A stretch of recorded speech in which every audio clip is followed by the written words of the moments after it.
from today's meeting. I think, Mark, within a few weeks, and then we will send it to all of you. This is thanks to the Open Society Foundation. We are very happy to have this possibility. We were supposed to have the meeting in Brussels last year, and now we have it in 2021 online. Yesterday, I think we had a very interesting meeting with some very devoted MEPs from Romania, from Estonia, and from Hungary. We had presentations from academia, a very interesting study called The Illiberal Turn. And as I noticed before, the study by Mark, which will deal more with our unions' contributions to fighting political interference, and with some, I hope, very interesting examples coming today.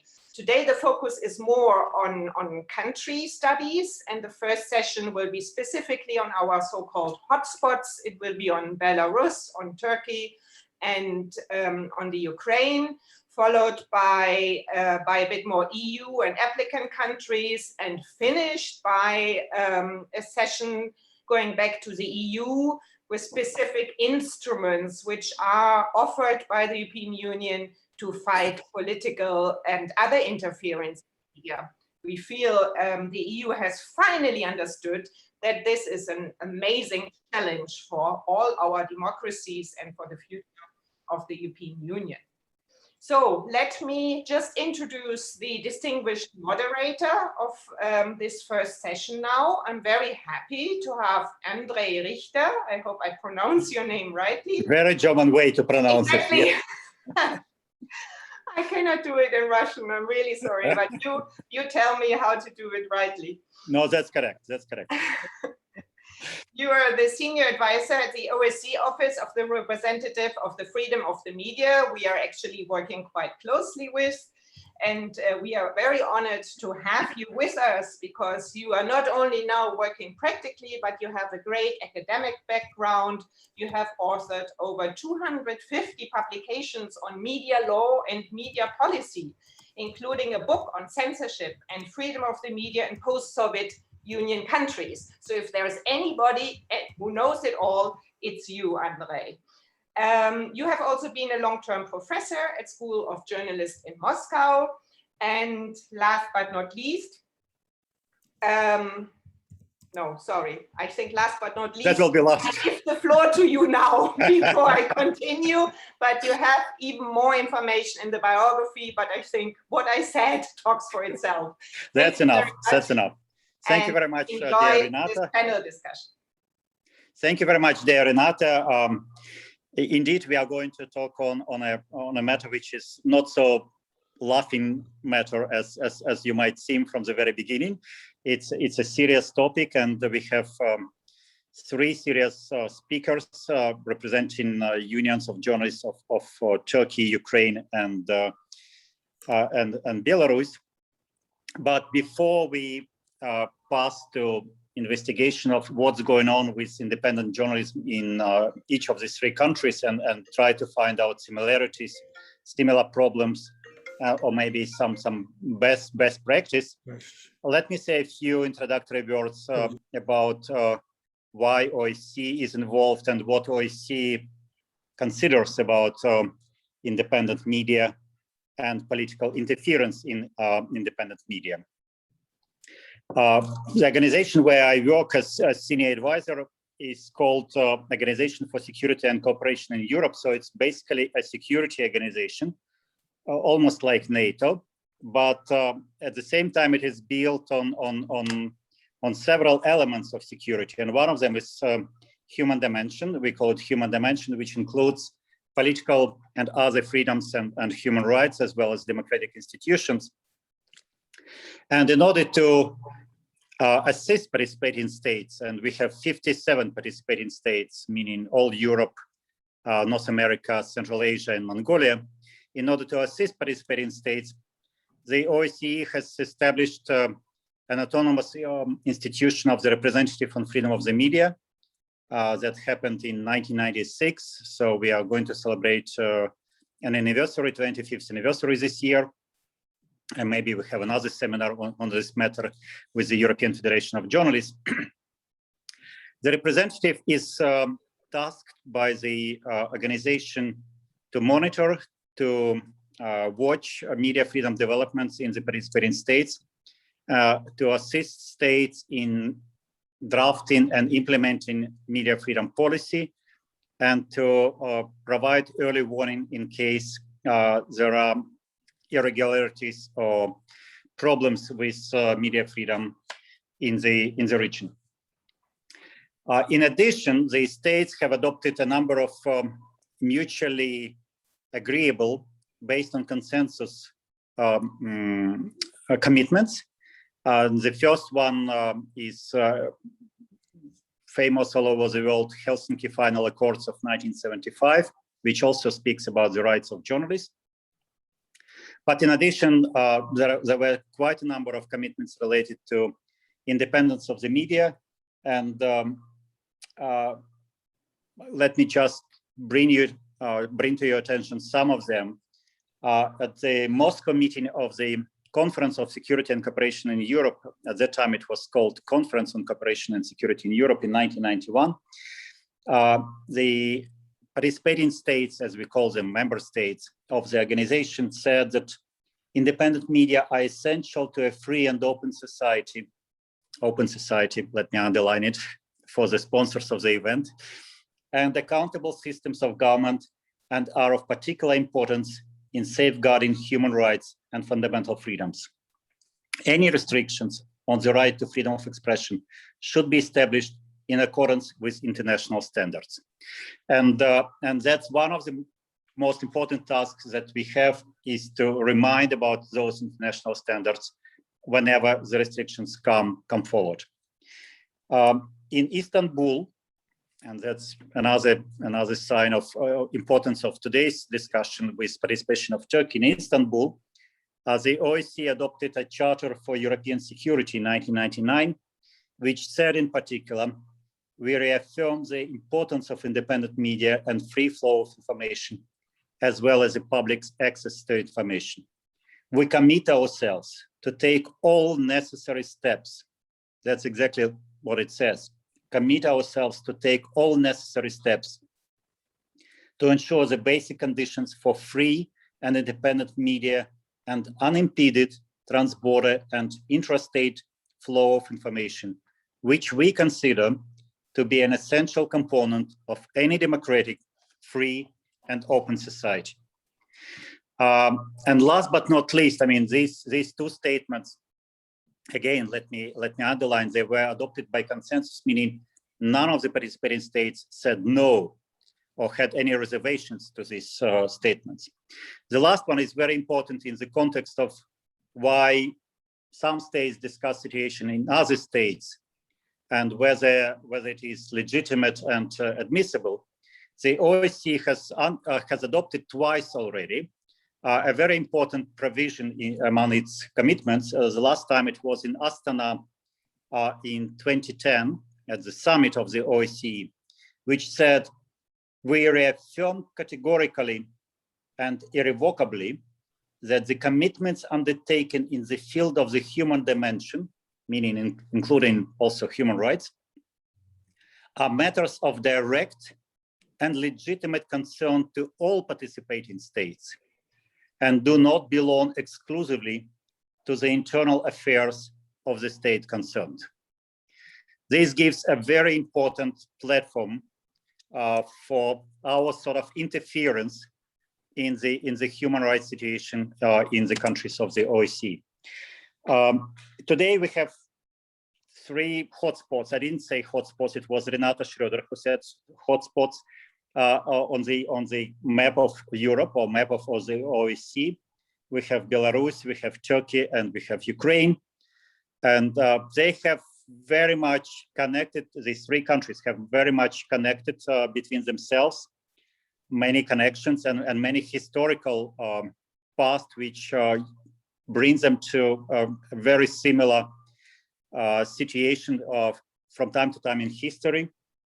Belarus and Ukraine have become independent only 30 years ago, and since then have had different turns in their fight for human rights and for implementation of the commitments relevant to freedom of the media and independent media. And Belarus is a very important member of the OSCE because as you know, Belarus is not a participating state in the Council of Europe. So for both OSCE and Belarus, it is important to coordinate and work together in the OSCE. Turkey is also a crucial player in the activities of the OSCE, and indeed we, as the Office of the Representative on Media Freedom, work a lot with Turkey and about Turkey, and have a lot of contacts in the country and a lot of interactions with the government. I will probably say a few words about what practically we do or can do during the discussion, but in order not to take all the time left, which is only 45 minutes, let me give the floor to Olga Siakhovich from Belarusian Association of Journalists in Minsk. Olga, the floor is yours. Thank you. Good afternoon, dear colleagues and friends. Thank you for your kind invitation. There is a very specific situation in the media sphere of Belarus, with its authoritarian regime based on Soviet-style administrative and ideological structures. The nationalization and privatization of the media have not taken place in the country. In the state system of Soviet-style propaganda has been preserved, which is designed to spread state ideology. The Ministry of Information is empowered to block online media outlets and shut down other media outlets, in fact, exercising direct censorship. The media sphere in Belarus can be divided into two sectors, state-run and independent. State-run media outlets are funded from the state budget and are generously resourced. All Belarus-based TV channels are state-controlled. Media outlets in the independent camp are either privately owned or funded from abroad. Online, where private media could operate relatively free, they have reached a significantly greater reach than their government counterparts. In Belarus, political interference equals state interference. There is no another real political force but the government. Government interference in the media sphere, in media activities, is the officially declared politics. Belarus independent media have for years operated in extremely adverse conditions with limited access to information and under the constant threat of political harassment and judicial prosecution. Despite this, the events around 2020 presidential election have demonstrated highly professional work of Belarusian independent media. It was owing to them, their work, Belarusian society and international community have learned about government's violence and massive human rights violations. The following government actions revealed that the Belarusian authority consider as a threat for them a free flow of information via independent media and telegram channels. Since August 2020 to present, access from Belarus to more than 70 independent information websites has blocked at the decision of the Ministry of Information.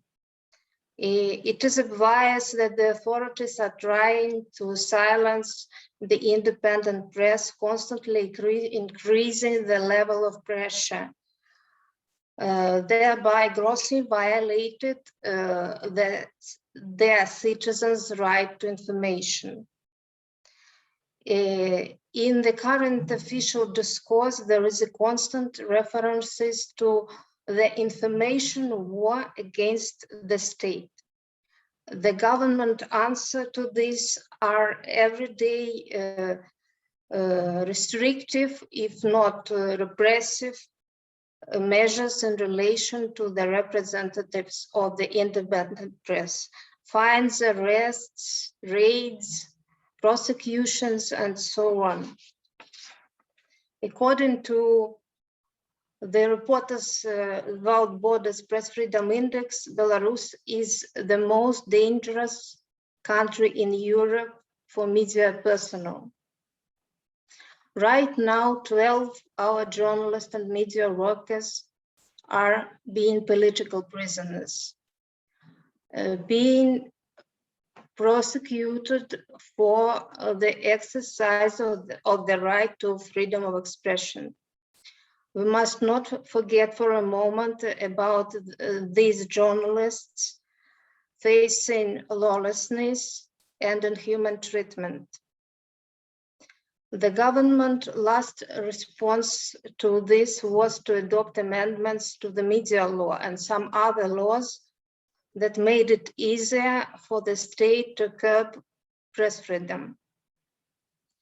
Despite extremely difficult and dangerous working conditions, independent media outlets continue to play the role they must play in society, providing relevant information on the developments.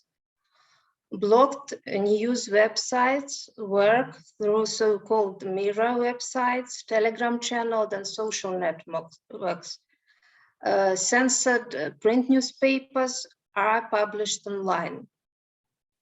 According to the results of an opinion poll conducted by Chatham House and released in February 2021, Belarusian placed independent media at the first position, answering the question, to what extent do you trust or distrust the institutions listed below? And state-run media appeared in 22nd, next to last position. It means a victory in the so-called information war is not on the side of the state, and we hope will not be. Thank you very much. Thank you very much. I suggest that we discuss with the speakers after the three of them make their presentations. And I'm glad that the presentations, the first presentation was not too long and definitely not boring. And I called the others also to make short presentations. The next in the list is Mustafa Kuleli, who represents Journalists Union of Turkey. Mustafa, are you here? Yes, thank you, Andrei. It's hard to speak after my colleague, and I really can understand their situation, because we all agree that it's hard to maintain journalistic activity within the borders of Turkey or Belarus due to authoritarian governmental practices. You know these practices very well, probably better than some people living in Turkey or living in Belarus. You can understand the situation from the outside with the help of free media across Europe. And in our countries, we need, as Turkey, as Belarus, we need quality, innovative journalism in order to get rid of this catastrophe. So I'm going to focus what we can do for enhancing democracy and supporting journalists in Turkey and in the countries like Turkey. I have 3 points here. First, the trainings. It looks maybe old-fashioned or not effective, but actually it works. Especially unemployed journalists, dismissed journalists, should be supported legally, technically, and with an editorial approach. Those people lack due to unemployment. We should create opportunities for media professionals lacking skills that are needed in the age of new media and provide them with a chance to avoid precariousness. So that's why we founded the TGS Academy, which is about a 6-year-old education program composed of workshops regarding emerging new media teams such as data journalism, information security, data visualization, web development, SEO, etc. And thousands of young and older journalists have been graduated from the academy so far. It works because when they dismissed, now they have a chance to survive in a competitive market. My second point is financial support to journalists and the space for quality journalism. We call it journal.com.tr. It's a website for journalists. It became online in March 2016. It's an influential website for all media professionals. We have published thousands of content, but the point is this thousands of content created by freelancers or unemployed journalists in Turkey, and we paid copyright fees to those people with the help of European Union funds, thanks to the European Union funds. So actually there are two sides. One side is supporting financially the journalists, the dismissed journalists, which is great because they also need to survive. And the second side is creating a free space to make journalism. And it's of course against the self-censorship and any forms of censorship. My third point is raising public awareness on the value of journalism, why journalism is vital for the people and democracy. In Turkey, Journalists Union, us, and the other press freedom groups, journalist organizations regularly campaigning for press freedom advocacy. European Union, all European and international organizations are supporting the independent journalism ecosystem in Turkey. But I have a concern, a little concern here. My only concern is lack of long-term perspective, efficiency, and sustainability. All the international groups and European Union inject a big amount of money into Turkey during recent years. Probably they will inject funds to Belarus or Ukraine too. And there are many oppositional groups produce human rights-based pieces, the disadvantages group, the Kurds, the LGBTI, the women. But do they have a meaningful effect on society, on the regular people? I am questioning it. I'm not sure. I mean, we can do it better, at least. In our TGS European Union project, we really care about data. How many readers read those stories on journal.com.tr, or how many participants attended our trainings, the impressions, interactions, etc. But even this analytic approach is not enough, because we can ask, who are these people? As you know, Turkey is a polarized country, like other countries. There are echo chambers of the oppositional audience too. So we need to keep that in mind, that we need to keep that in mind, this analytical approach, and we should invest wisely, and we should reach across the divide in those countries. I know we surely have some challenges. It may look depressive, but also we have some great opportunities. I think sustainable quality journalism is possible even in Turkey, even in Belarus or Ukraine. And those countries are not lost. We have a lot of things to do with our colleagues. Thank you very much. Thank you very much. Thank you, Mustafa. The third speaker is from Kyiv. His name is Sergiy Tomilenko, and he is the head of the National Union of Journalists of Ukraine. Sergiy, the floor is yours. Yep. Okay, dear friends from EFJ OSCE, from Belarus, from Turkey, I sincerely congratulate the participants of our webinar on such an important topic, and thank you for the opportunity to present the Ukrainian case in this panel. In my presentation, I would like to inform you about the main threats to freedom of speech in Ukraine, the political climate regarding the media, and the practice of supporting journalists implemented by our union. Ukraine main challenges. The global factor that provokes the intensification of various threats to freedom of speech and attacks on journalists in Ukraine, of course, is war. Parts of the Ukrainian territories are occupied. The conflict is ongoing. Therefore, the political agenda is largely not based on the rhetoric of peacetime. Unfortunately, we note that the government's efforts are aimed at lobbying for legislation that restricts the rights of journalists and media.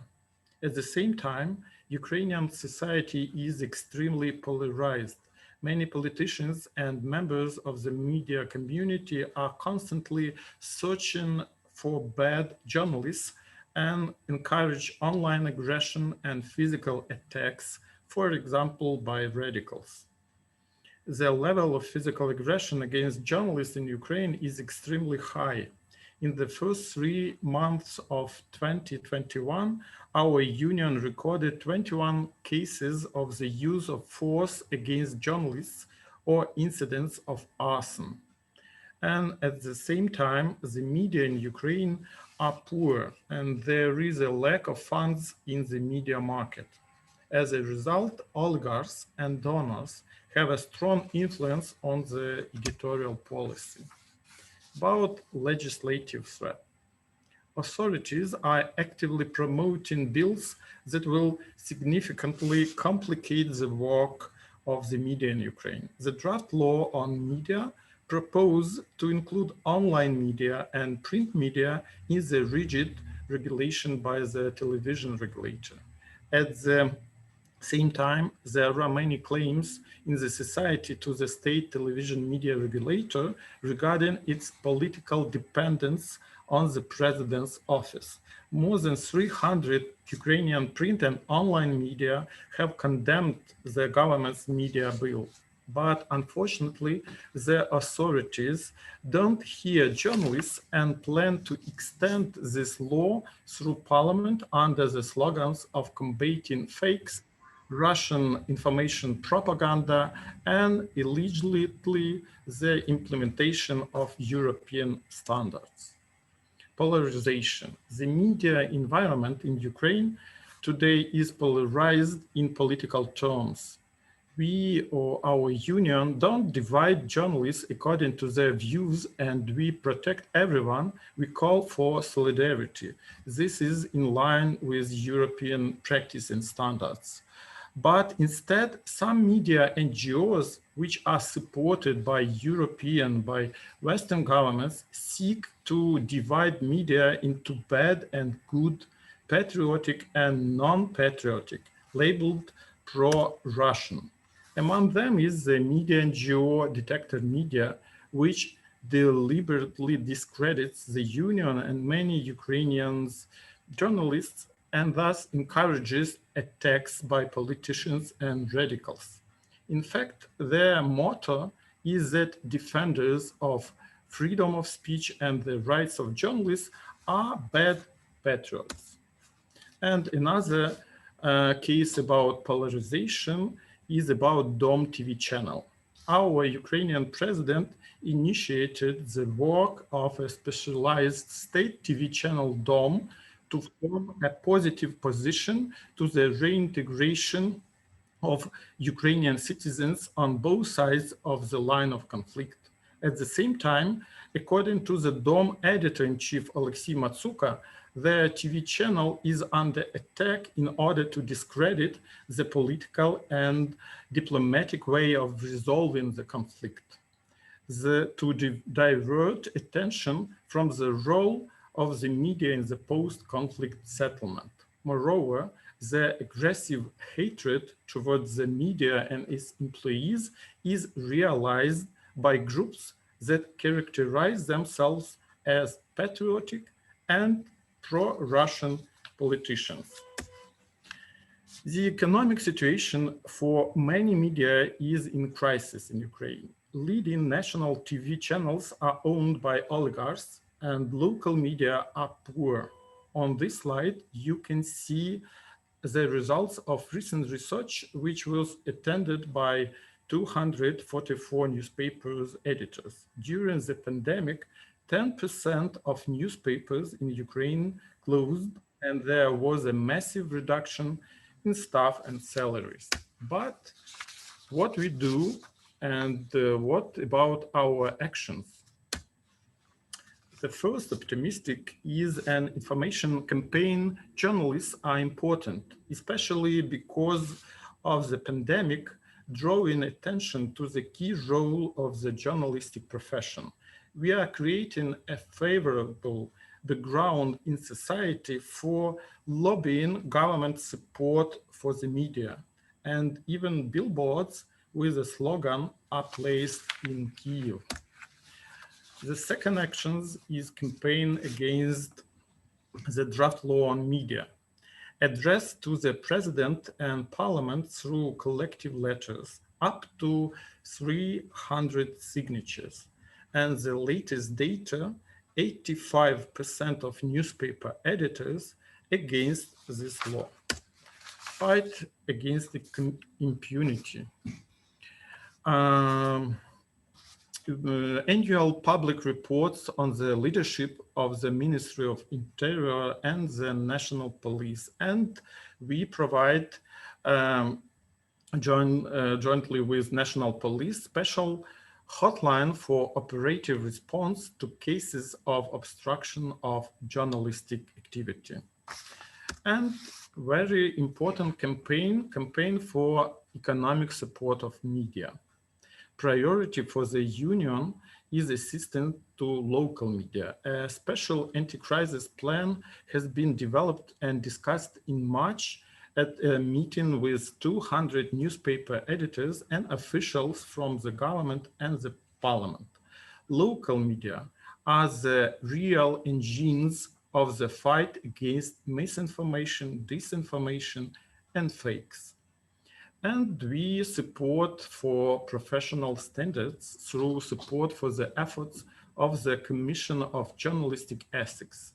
In Ukraine, the media environment is very polarized and divided, so it's very difficult to reach an agreement on a joint self-regulatory body. But if journalists are not driven by emotions and political interests, then we can successfully self-regulate. So, dear friends, colleagues, thank you very much for the constant support we feel in Ukraine. Thank you. Thank you, Sergiy. I would like to remind all participants that the questions are better to be written in the chat that we have here, and I will be happy to raise your questions or let you raise your questions to the speakers. Thank you, the speakers, for very good and very interesting presentations. I already have 6 questions myself on what you said. So before anybody jumped in, let me raise the first question to actually to all of 3 of you. I was looking into what is really common in all 3 countries, where we can find real commonality in everything, in almost everything related to journalism. And in my view, I mean, having heard what Sergiy said in the end, I think it is populism, political populism, which affects a lot the way journalism is valued, values of journalism, and relationship between society and journalists and government and journalists. And in this regard, let me repeat what Sergiy said about patriotic journalism. I thought it was a Ukrainian phenomenon, but apparently it is not.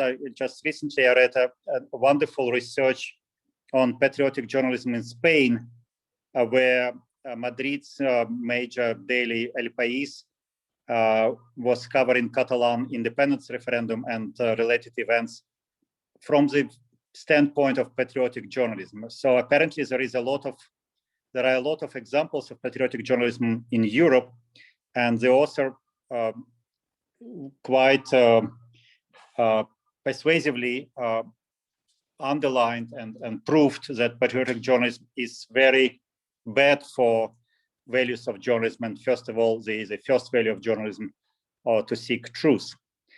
So my question is, what is the influence of, am I right about the influence of populism in all three countries?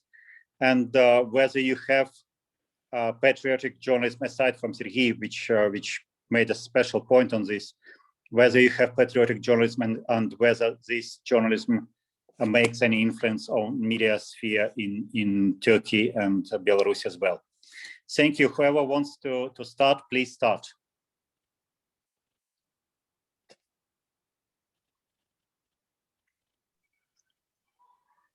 Volha? As for Belarus, I could tell that patriotic rhetoric is of state media position. They are patriots, and so-called opposition media, it means independent media, are not patriots. And does it affect the minds of the population? Now, I think no. I think no. Okay. When I meet ordinary people, and when I say I work for the Association of Journalists, the Belarusian Association of Journalists, they tell, oh, it is so difficult now to tell the truth for journalists, to tell the truth. The truth and independent media are connected in the mind of Belarusians. Good. All right. And Mustafa, do you have patriotic journalism in Turkey? Of course we have. I mean, the point is this populist governmental practices poisoning the mindset of the society. Many Turkish people think that a journalist should serve for the national interest. We call it national interest journalism, and it's of course it's bombing the fundamental of free independent journalism. You know, this Erdogan regime, the AKP government, actually 19 years old. A whole generation, a young generation in Turkey does not have any idea of other forms of ruling, or the other parties, other leaders. They don't have an idea. They think that this is the way to do journalism. It should be like this. We are really forcing a lot. We really spend a lot of energy to tell them journalism should be independent, apart from any kind of political party or the groups. But they have opportunities to affect society. They have their own media. They are controlling the academy, the mainstream media, and in that way they are poisoning this young generation's mindset. It's a great question. Thank you, Andrei. We have to fight against this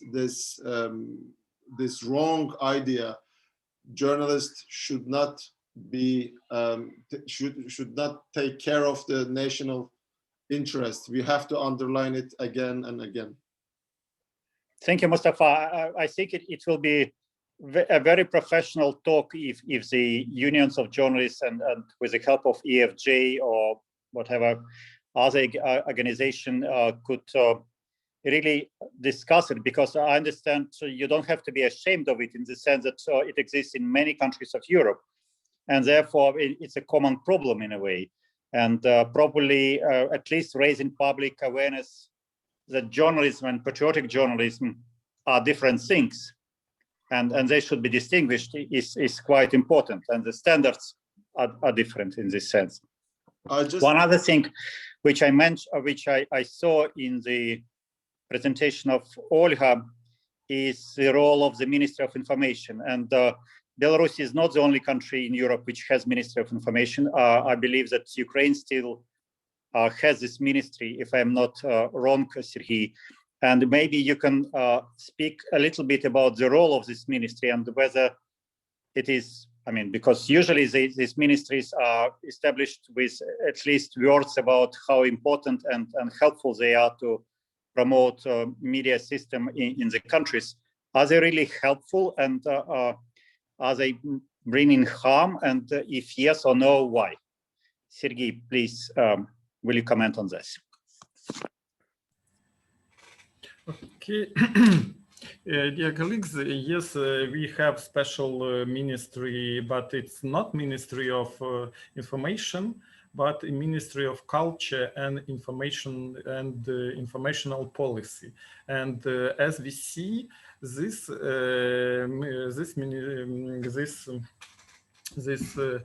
governmental body is oriented more on problem of culture sphere, and now we don't see great support to journalists, great support media, local media, maybe media which are struggled by COVID, and this ministry maybe is used by president or by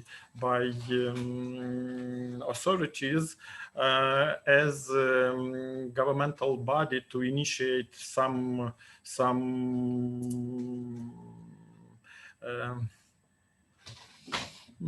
no, maybe some new bills against media, against disinformation, maybe for combating fakes. Yes, I think that the government should combat propaganda, but we want to have some governmental body which could support media, could support journalists, could support unions. But now there is no governmental body which is oriented to support journalists in this time. Thank you, Sergiy. Olga, I know that the information ministry in Belarus has got a new minister just days ago. Is it a good sign, a bad sign, or it doesn't mean anything? I think it doesn't mean anything. Do you feel that this ministry exists in the country, or you don't feel it? No, we feel, why not? But there's government politics in relation to the independent media does not depend on the personality of the minister. I see. Well, we have a question to Mustafa. What are your expectations and it's a question from Mark Gruber. What are your expectations and proposals to have a sustainable strategy or a plan on the long term, as you mentioned, for example, from the EU politically or other organizations financially? Is there a sustainable strategy, Mustafa? I would like to thank you, Mark, first of all, for the great report and the background paper also.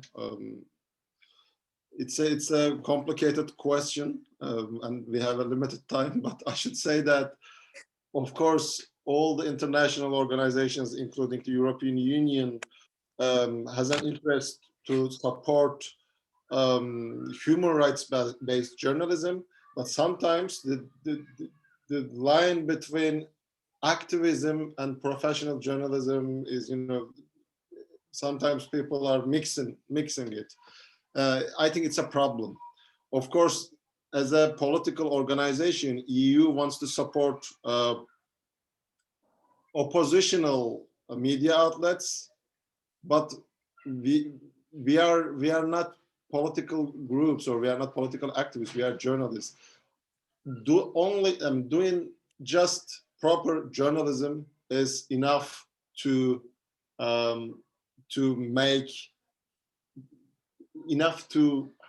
support human rights and the freedoms, and this is what we can do. We shouldn't force or affect media organizations to make propaganda, or the anti-Erdogan piece, to write anti-Erdogan pieces.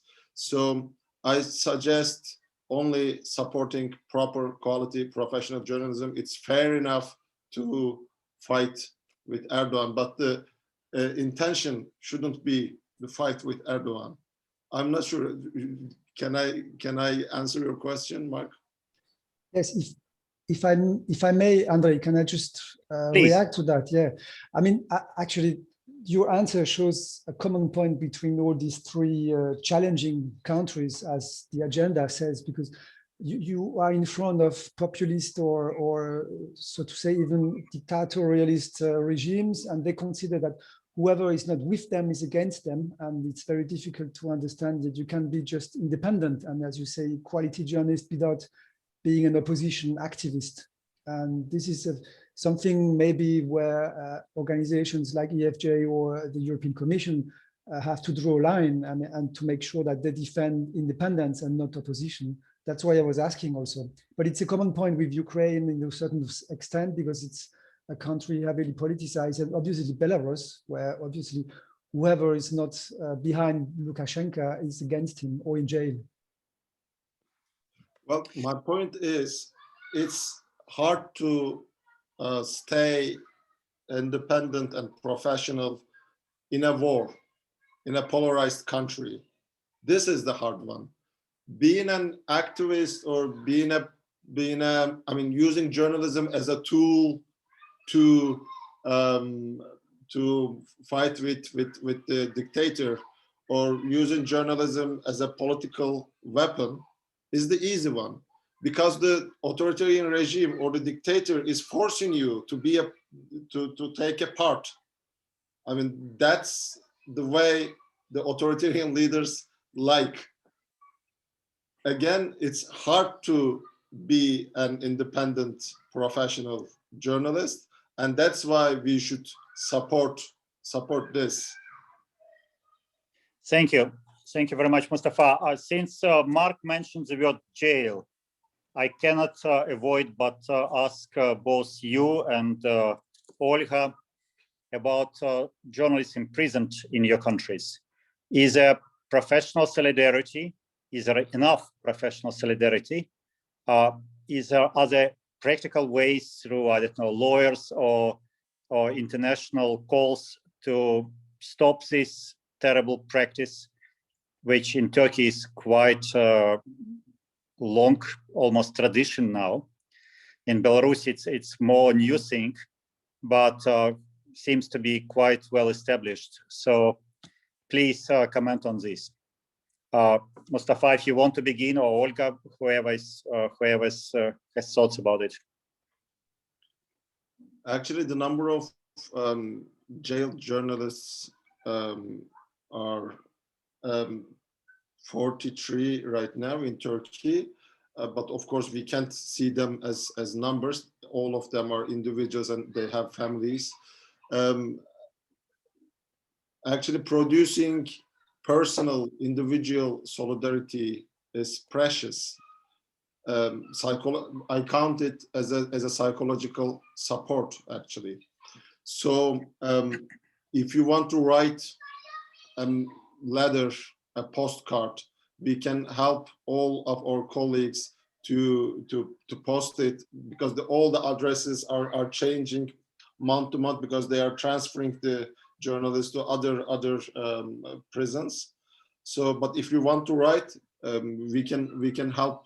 We can help you. I think this is the most important way, because the advocacy, we are doing it as an international level, local level, but take care of each journalist individually and giving them support, psychological support.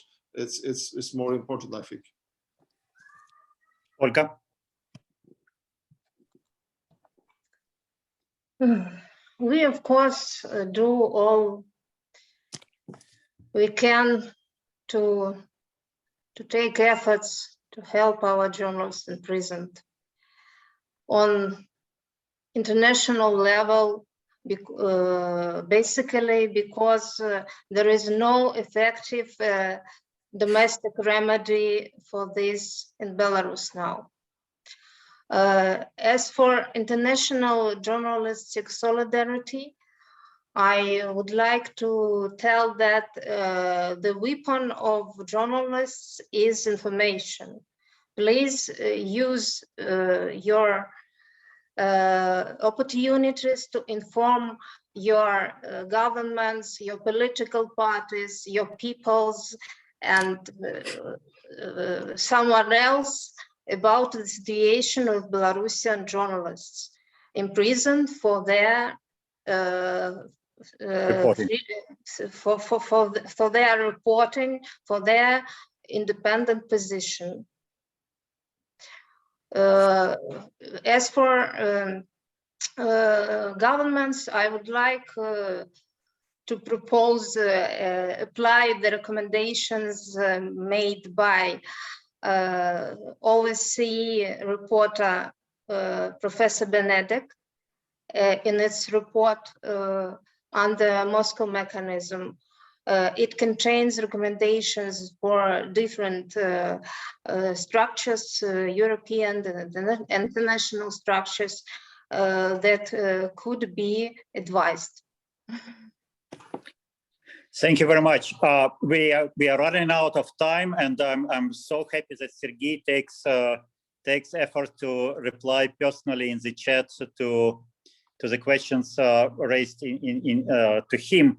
But there is a general question to all of you about media literacy. I will save time and not read the question in full, but what do you do, if anything, to improve media and digital literacy in your countries, of your audiences, and whether you see any link of what you do with what is happening elsewhere in Europe, especially in the European Union, on promoting media literacy? Thank you. Sergiy, will you start, please, if you heard the question? Okay. Yes, Andrei. Yes, we, our union is a partner. We are partners with the Ukrainian Ministry of Digital Transformation, and we organize some trainings, some activities with especially local medias, and we improve some digital skills for journalists, for editors, and we improve some media literacy for a broad auditorium in Ukraine, and we think that we should work with with journalists and media, and then media could learn and could work with the auditorium how to combat fakes and some disinformation. Okay. Thank you, Sergiy. Mustafa? Well, we are not working with the citizens, but I definitely agree. It's a need. We have to work on media literacy. Thanks for the question. Actually, we are thinking on it. Not started yet, but it's a great reminder for us. All right. And Olga, what about Bash? Do they do anything? Bash have some courses, educational courses on media literacy. And For the public. For the public. And is it effective? Do you have enough support on this? Yes, I think so. I think our life teaches people to differ news. I don't know exactly how it works, but today we can see that people mostly can differ the truth from the propaganda. And right. Maybe it could be explained the change of generations. TV generations was replaced by internet generation. True, and in Belarus, the penetration of internet is one of the highest in the former Soviet countries. Yes. So at least technically, you made huge progress compared to others. Mm-hmm. Look, I want to prove that I really have a German name, and that's why it's 2 o'clock now, and I have to finish this session. I would like to thank everybody for their participation and for good questions. Some of them were answered in the chat. And let me also thank Olga, Mustafa, and Sergiy for their presentations, and hope to see you soon, because this discussion should not stop today and now. It should continue and continue in the future. And good luck to you and European Federation of Journalists in supporting media freedom and media values in your countries. Thank you very much. And I pass the floor to Renata. Thank you so much. I should say Andreas and not Andrei. Very well done. I think it was a very, very rich session. Thank you to all the 3 of you. We learned a lot, and we know we have to do a lot more to fight together. I will give now the floor to Ricardo Gutierrez, with a Spanish name, also difficult for a poor German woman. Well done, Renate. Our General Secretary, who will lead you through the next, also very important session, more dealing with self-regulation and related issues. Ricardo, the floor. Excellent. Thank you, Renate. Hello to all, and welcome to our panelists. I can see all of them. So we'll discuss the situation in Europe and applicant countries, in the EU and applicant countries, with Gregor Kucera from the Austrian trade union JPA-DJP, Marina Tuneva, who's on board. Thank you, Marina. She's the executive director of the Press Council of North Macedonia. And finally, Joan Barata, who is a former advisor to the OSCE, representative on freedom of the media, and current legal advisor, I would say, to the PDLI in Spain, which is a platform, a civil society platform, the platform for the defense of freedom of information. And as you said, Renato, the aim of this session now is to discuss political interference in EU member states and candidate countries. Of course, the role of trade unions and the campaigns they can run will be discussed with Gregor. Marina will explain the role of press councils in the fight against political interference. and Joan will explain how a platform involving civil society and journalist organizations can also play an important role. After their interventions, we will have an exchange with the audience, so do not hesitate to use the chat. And to start the debate, maybe I'll give you some facts. As a journalist, I'm supposed to deliver facts. Facts about the political interference in journalism in the EU. It should be noted that the independence of the media from political power is one of the criteria measured by the Media Pluralism Monitor of the European University Institute in Florence.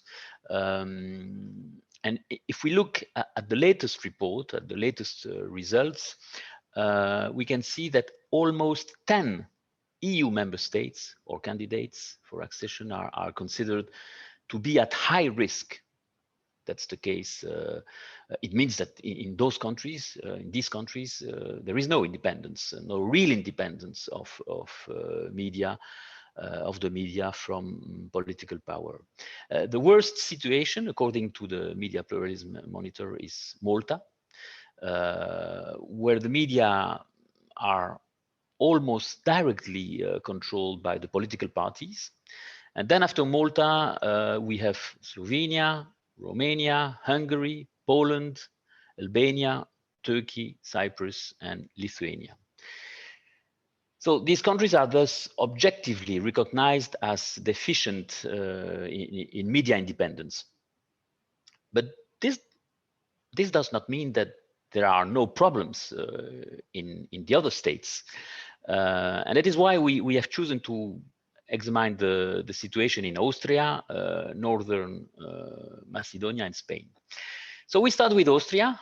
Gregor, we remember the controversy just over 2 years ago, if I remember well, when a spokesperson from the Austrian Ministry of the Interior urged the Austrian police to restrict communication with the so-called critical media.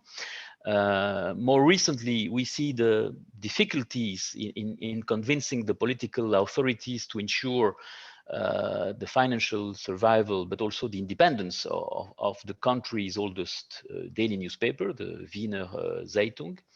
And I think, Gregor, your union is currently campaigning on this issue. The floor is yours, Gregor. Yeah, thanks a lot for the invitation, and it's fine to see you all, and I hope we'll see each other in person as soon as possible. I would like to give you a small glimpse on the situation of the media in Austria at the moment, just in the beginning, and I would just like to start with 3 figures. The Austrian government spent 27 million euros in press funding in 2020, which was because of COVID, nearly 7 million euros higher than the years before.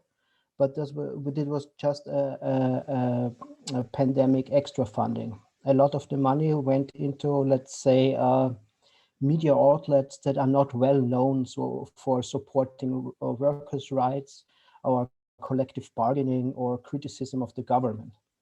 And while the Austrian government spent 27 million in press funding, it spent last year also 200 million in buying corona vaccines. So the interesting figure is the third figure, because Austria spent 222 million in advertising for the Austrian government itself. And this development just shows a brick in the wall of the significant change in the Austrian media landscape. There's political framing, there are press conferences where it's not allowed to ask questions. There's open and public criticism on journalists and the demand for ending the public funding of the public broadcaster, or as you mentioned, the oldest still existing newspaper in the world, the Wiener Zeitung. It's daily business from parts of the government and the right-wing parties to attack media freedom. And this development is further intensified by the self-censorship of some media. Some editors-in-chief directly influence the reporting if they believe that they contradict the government's opinion, are too critical, or could lead to dwindling advertisements or press funding. A few days ago, the Media for Democracy Monitor 2021 was published, and it showed that, I quote, the performance of the leading Austrian news media is in the lower field of the countries examined. Compared to 2011, the situation was improved slightly overall, and this mainly due to the active role of the Press Council and the progress made in investigative journalism work. The cooperation between different media in research project and particularly noticeable in assessment. The research continues to assess the high media concentration in Austria as unforgivable. This is remarkable, pronounced in the international comparison, and the situation has by no means eased in the decade of digitalization. So it's rather that the large media companies from broadcasting to print also dominate the digital media in Austria. And in addition, the lack of public disclosure law and the absence of continuous monitoring of media content have a negative impact. And so as of today, Austria does not make it back to the group of the states with good freedom in the press. In the annual ranking published by Reporters Without Borders today, Austria was able to improve by 1 place, and we're still on 17th place right now. And the place of the white group was lost in 2019 when Austria fell from 11th to 16th place, and 2020 when it fell back to the 18th place. But as Ricardo said, where's shade, there is also light, and it has been shown that national as well as international cooperations, for example, in the field of investigative journalism, like when it came to the Ibiza videos, they increased the pressure on the powerful and also protect against attacks.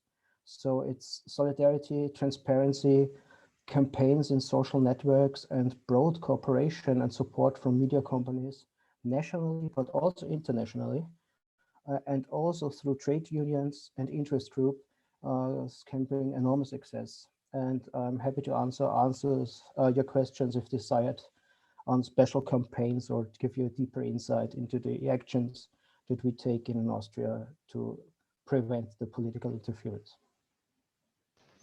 Thank you, Gregor. As for the first panel, I think it would be wise to listen to all the interventions before giving the floor to the audience and to answer the questions.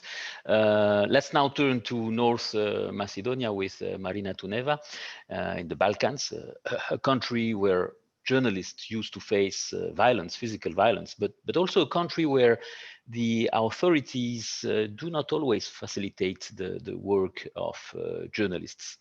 I remember that 2 years ago, for example, amendments to the electoral code allowed the National Election Commission to fine the media for so-called unbalanced coverage, which was a direct interference in the autonomy of newsrooms. So let's hear from you, Marina. Thank you, Ricardo. Thank you for this opportunity to participate at this event. As I have a couple of minutes to shortly describe the situation in the country, I would start with the fact that our country has a long tradition of political manipulation with the media, and the decade between 2006 and 2016 was marked with a complete political dominance over the media through different forms such as state advertising in the eligible media, censorship, political pressures and intimidation of journalists and media workers, political dominance over the public service broadcaster, retaliation against journalists, or closure of critical media. the situation with the change of the government and the changes on the political scene, to a certain extent, changed the whole situation with the press freedom. After the rightist government was changed, actually some room was created for more freedom of the media, for improved conditions for work, but still we face certain challenges that need to be addressed. I'm gonna talk through the perspective of our self-regulatory body, the Press Council, the Council of Media Ethics of Macedonia, which was established in 2013 after long discussions about the need for media self-regulation system, as it is very much needed in a climate of this kind, and to help the media struggle towards independence and be released from the pressures of the political parties.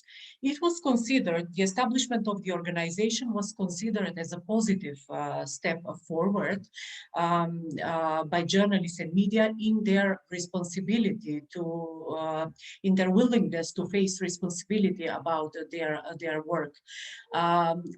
Some tendencies happened as soon as the Press Council was established, like efforts to establish a parallel press council, something that is known to our country. If you have a professional media organization, then you have efforts by certain centers to initiate the establishment of different organizations. So we have a parallel association of journalists, which is not considered a relevant one in our context, as they don't have a statute, the main founding documents, and they're not cooperative at all. It is considered to some extent as a kind of an competition, or better said, opposition to the work of the Association of Journalists of Macedonia, which exists for more than 70 years now. And the other efforts that were made by some politically motivated centers and groups was the idea to establish a parallel press council, but the idea lasted only a couple of days and then it simply disappeared because nothing was done. Our press council actually has a large number of media of different types, online media, print media, traditional broadcast media, and news agencies as well. And as soon as we started working actively in this country, we realized that a lot has to be done. From one side, we realized that it's needed to have a body of this kind to try to tackle and address some of the issues which are persistent on the media scene. But on the other hand, we realized that it's very, very important to involve other stakeholders in the society, not just the civil society sector and the professional media community, but also to make the institutions aware that they need to be responsible, that they need to implement the law. For instance, when we address cases of hate speech and discrimination in the media, we are not the only ones that can address this kind of phenomenon. Institutions need to be responsive as well. At the very beginning, we faced some resistance in the work of the Press Council, reactions of different kinds, like who are you to judge about the media reporting, or you cannot intervene in our work. The concept was actually considered as a strange one, but gradually these things started to change, and those media that care for their credibility and reputation actually started accepting the work of the Press Council. An interesting phenomenon is the fact that we started receiving press complaints from politicians themselves. And one of the benefits and advantages of the self-regulation system here is that actually it made the politicians react in different way. Instead of using lawsuits against journalists, they started accepting the media self-regulation. And they even convey messages that they support self-regulation, be them on the side of the government and the ruling parties and the opposition parties. we have evidence about it, judging by the number of the press complaints. They're actively using the self-regulatory mechanism, filing press complaints, reacting to cases. Not that we don't have some phenomena still persistent, and we cannot resolve all the issues that are here on the media scene, but still we have some positive developments. One of the advantages that we also have is that we have solidarity with the other organization on the media scene. So together we react on amendments to the law. We ask for reforms on the media scene. We ask for reforms in the public service broadcaster, in the Agency of Audio and Audiovisual Media Services. We are involved in different consultation processes related to the changes in the media legislation, which is good because we are part of those conversations and discussions. And as soon as there are some exclusions of this rule to be involved in those discussions, we react together with the Association of Journalists of Macedonia and the other professional media organizations. This solidarity that exists here is really very beneficial, both for the work of the Press Council, but also for the things that we advocate for in this society.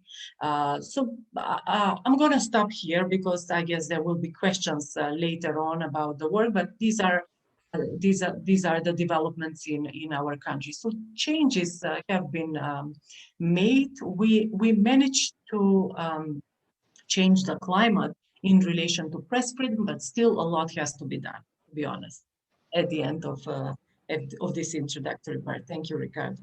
Thank you, Marina. So there is hope.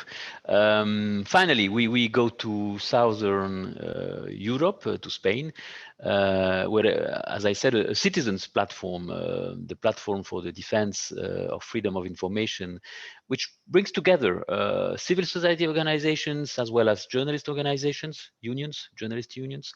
And this platform is working on the issue. Spain is a country that has also experienced episodes of violence against journalists, journalists covering demonstrations. But there is also a political context that does not favor total independence, I would say, of the media, especially public radio and television. Joan Barata is here to tell us more about it. Joan, the floor is yours. Thank you, Ricardo. It's a pleasure to be here with all of you. Yeah, I think that Spain is often neglected in this kind of analysis because Spain is not among those who have really serious problems, but it's not at the top of, let's say, the classification either. So it's sort of a country that rests there. There are issues to be tackled, but sometimes there are things that are more urgent to think about or to deal with. So this is why Spain has always been in some sort of a discrete position. And even if we look, when I remember my times at the OSCE, at the Office of the Representative on Freedom of the Media, I mean, all countries were important, but of course Spain was not one of the countries that was taking most of the time because there were other ongoing crises, and of course international organizations, international bodies have limited resources. Also, the number of decisions, for example, if you look into the decisions of the European Court of Human Rights when it comes to Spain, is not that high compared to other countries. So this is why Spain is not in the agenda, perhaps until recently, I would say. The constitution is from 1978, so the late 70s. That was the time when Spain joined, let's say, the club of European democracies. Spain joined the Council of Europe in 1977 already, and then the European Union in the mid-80s. The constitution, the Spanish constitution, protects freedom of expression in a way comparable to other, let's say, Western democracies. And the truth also is that it took some time to Spain to develop and to introduce all the instruments that guarantee the effective exercise of the right to freedom of expression and freedom of information. For example, the Access to Information Law was only adopted in 2013, with many things that could have been improved. I would say a law that was by far not perfect. It took until 2010 to have an independent regulatory body for audiovisual media services, 2010. So Spain has always been a bit slow when it comes to, I mean, the incorporation of all the instruments that, as I said, they facilitate, they enable the exercise of the right to freedom of expression. In addition to these, I mean, I would say that in terms of civil society, there have been journalist unions, particularly, of course, dealing with labor conditions, dealing with the kind of things that unions deal with.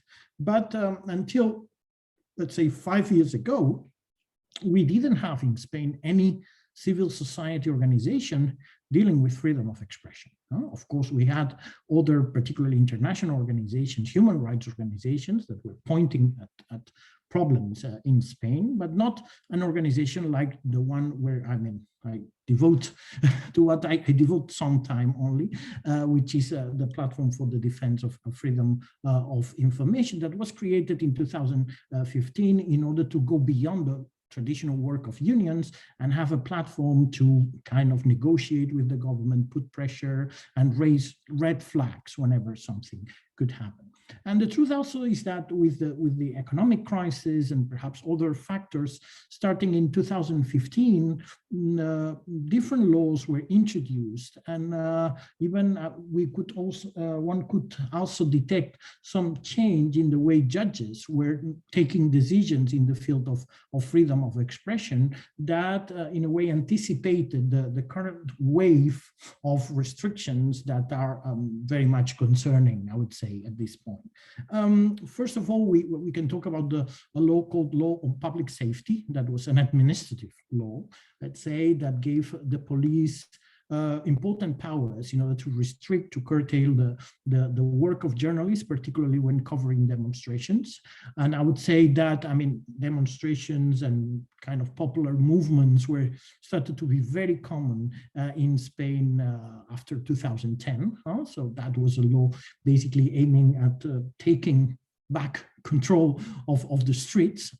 This law has been recently analyzed by the Constitutional Court, and it's true that some of its negative effects have been limited by the Constitutional Court. But something I would like to focus on, because this is also, I mean, the main focus of the campaigns are taken by the platform whom I am representing now, is the criminal code. The criminal code that was amended in 2015, not to make it better, but to make it quite worse. And these are, I mean, here in the criminal code, particularly in the amendments introduced some 5 years ago, we find most of the current problems. Well, in Spain, we still have the defamation and insult as a criminal offenses, and this is something that despite the recommendations, for example, formulated within the context of the Universal Periodic Review before the UN Human Rights Council, this is still there. It's been there for decades. But apart from that, we also have the specific protection of public figures, and here perhaps, I mean, the protection that has been granted by judges to the crown, to the king and the royal family, vis-a-vis sometimes jokes, criticisms, etc., even songs, I mean, has been excessive. And I also need to note that there's one court decision by the European Court of Human Rights, Otegi Mondragon versus Spain, where the court is telling Spanish authorities that they went too far when it comes to and that is unacceptable to grant this special protection to the king. Also, we have the protection of symbols. That is something that it is quite problematic, of course, in terms of international standards. Not only national symbols, the Spanish flag, but also the symbols of all the regions. So, and the anthem. For example, I mean, the people booing the anthem on the occasion of a football match, those who instigated this action were prosecuted for attacking the national symbol, for example. We also have, we still have the protection of religious feelings.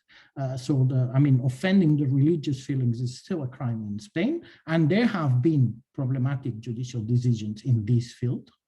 And also, I mean, a very broad, and particularly it was broadened up in 2015 on the occasion of this reform of the criminal code, this the broadening up of the notion of hate speech, the crime of hate speech, which now does not only protect minorities, vulnerable minorities, but it has been used to protect police bodies,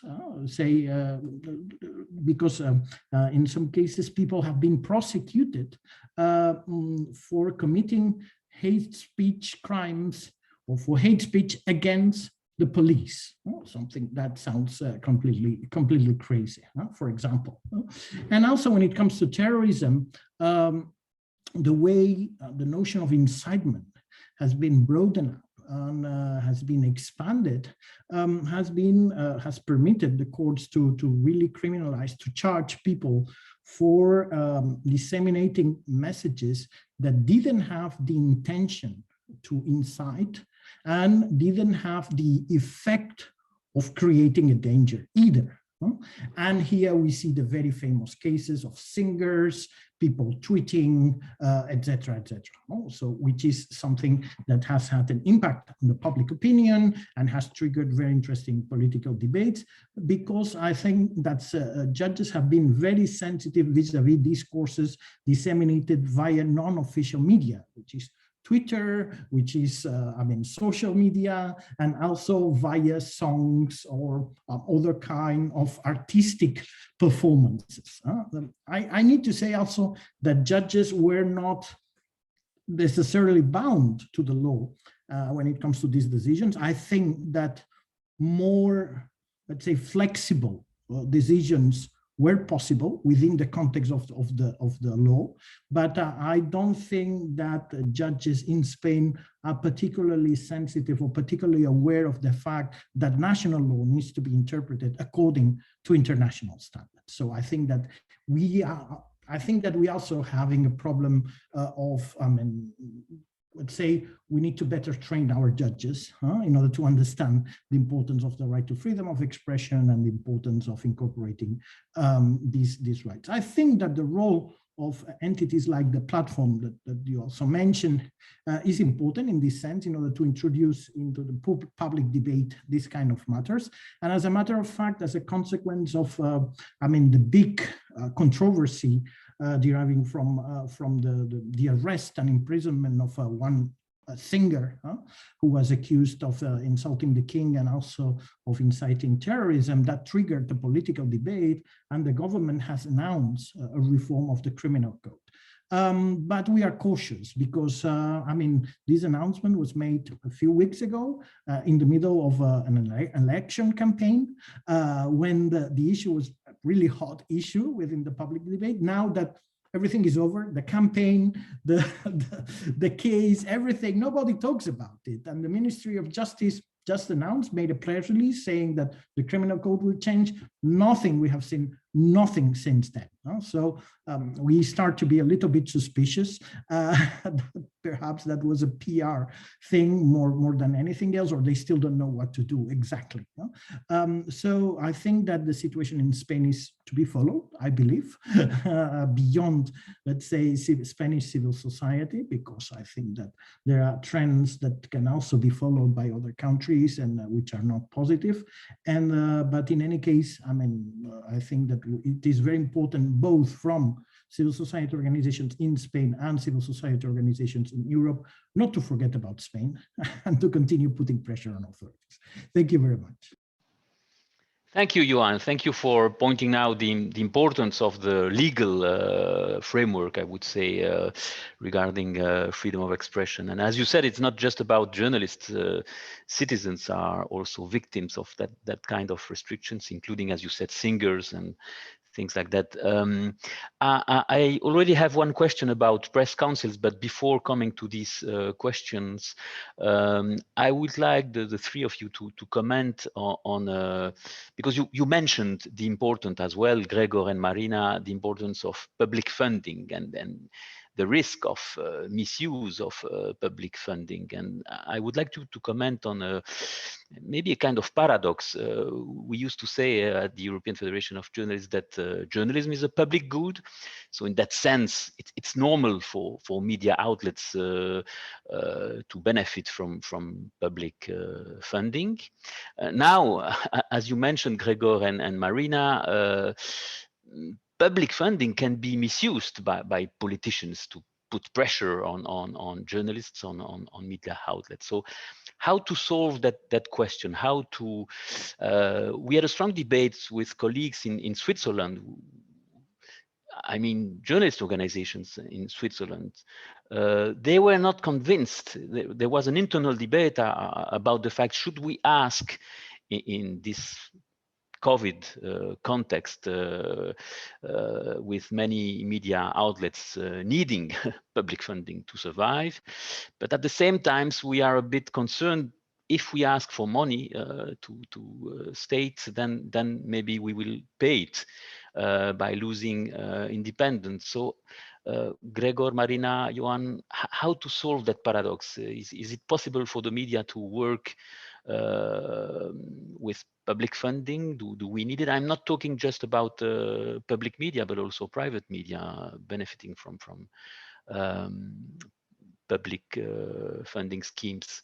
So what's your opinion on this? As you mentioned it, Gregor and Marina, maybe you'll have some comments to add on this. Thank you, Ricardo. Yeah, I can start first. Knowing the history here and the tradition that we had in the public financing and corruption that occurred as a consequence or a result of this, we are very, very skeptic, to be honest. I must say it clearly, because we are quite vocal about this issue, advocating for support to the media, but not in the form of public financing. We know what happened. We know how the media were divided, and we still feel the consequences of those divisions, even today, and we have to address these problems. We've been discussing this issue very actively with the organizations belonging to the media field, working in the media field, and we think that some forms of support are possible, but we have to be very, very, very careful about those forms, like incentives to support the work of the media, some tax reliefs, or some support of this kind, or maybe at a certain stage even establish an independent fund which will be allocated to the media in a way that is very transparent. We also discussed the idea of support for the media on local and regional level, because the challenges that they face as media are bigger than the challenges faced by the national media. We have a history of advertising funds allocated to mainstream media, and as I said, we know what happened and how they favored the previous government. So the discussion is ongoing, and we also have it in the context of the current crisis. We know that a certain number of media have difficulties functioning. We also want to support them to be competitive on the market, but in these difficult circumstances, a very difficult game. But actually, yes, we are discussing the idea to see if it's possible to establish some kind of an independent fund. Discussing it in the context of our existence as an organization.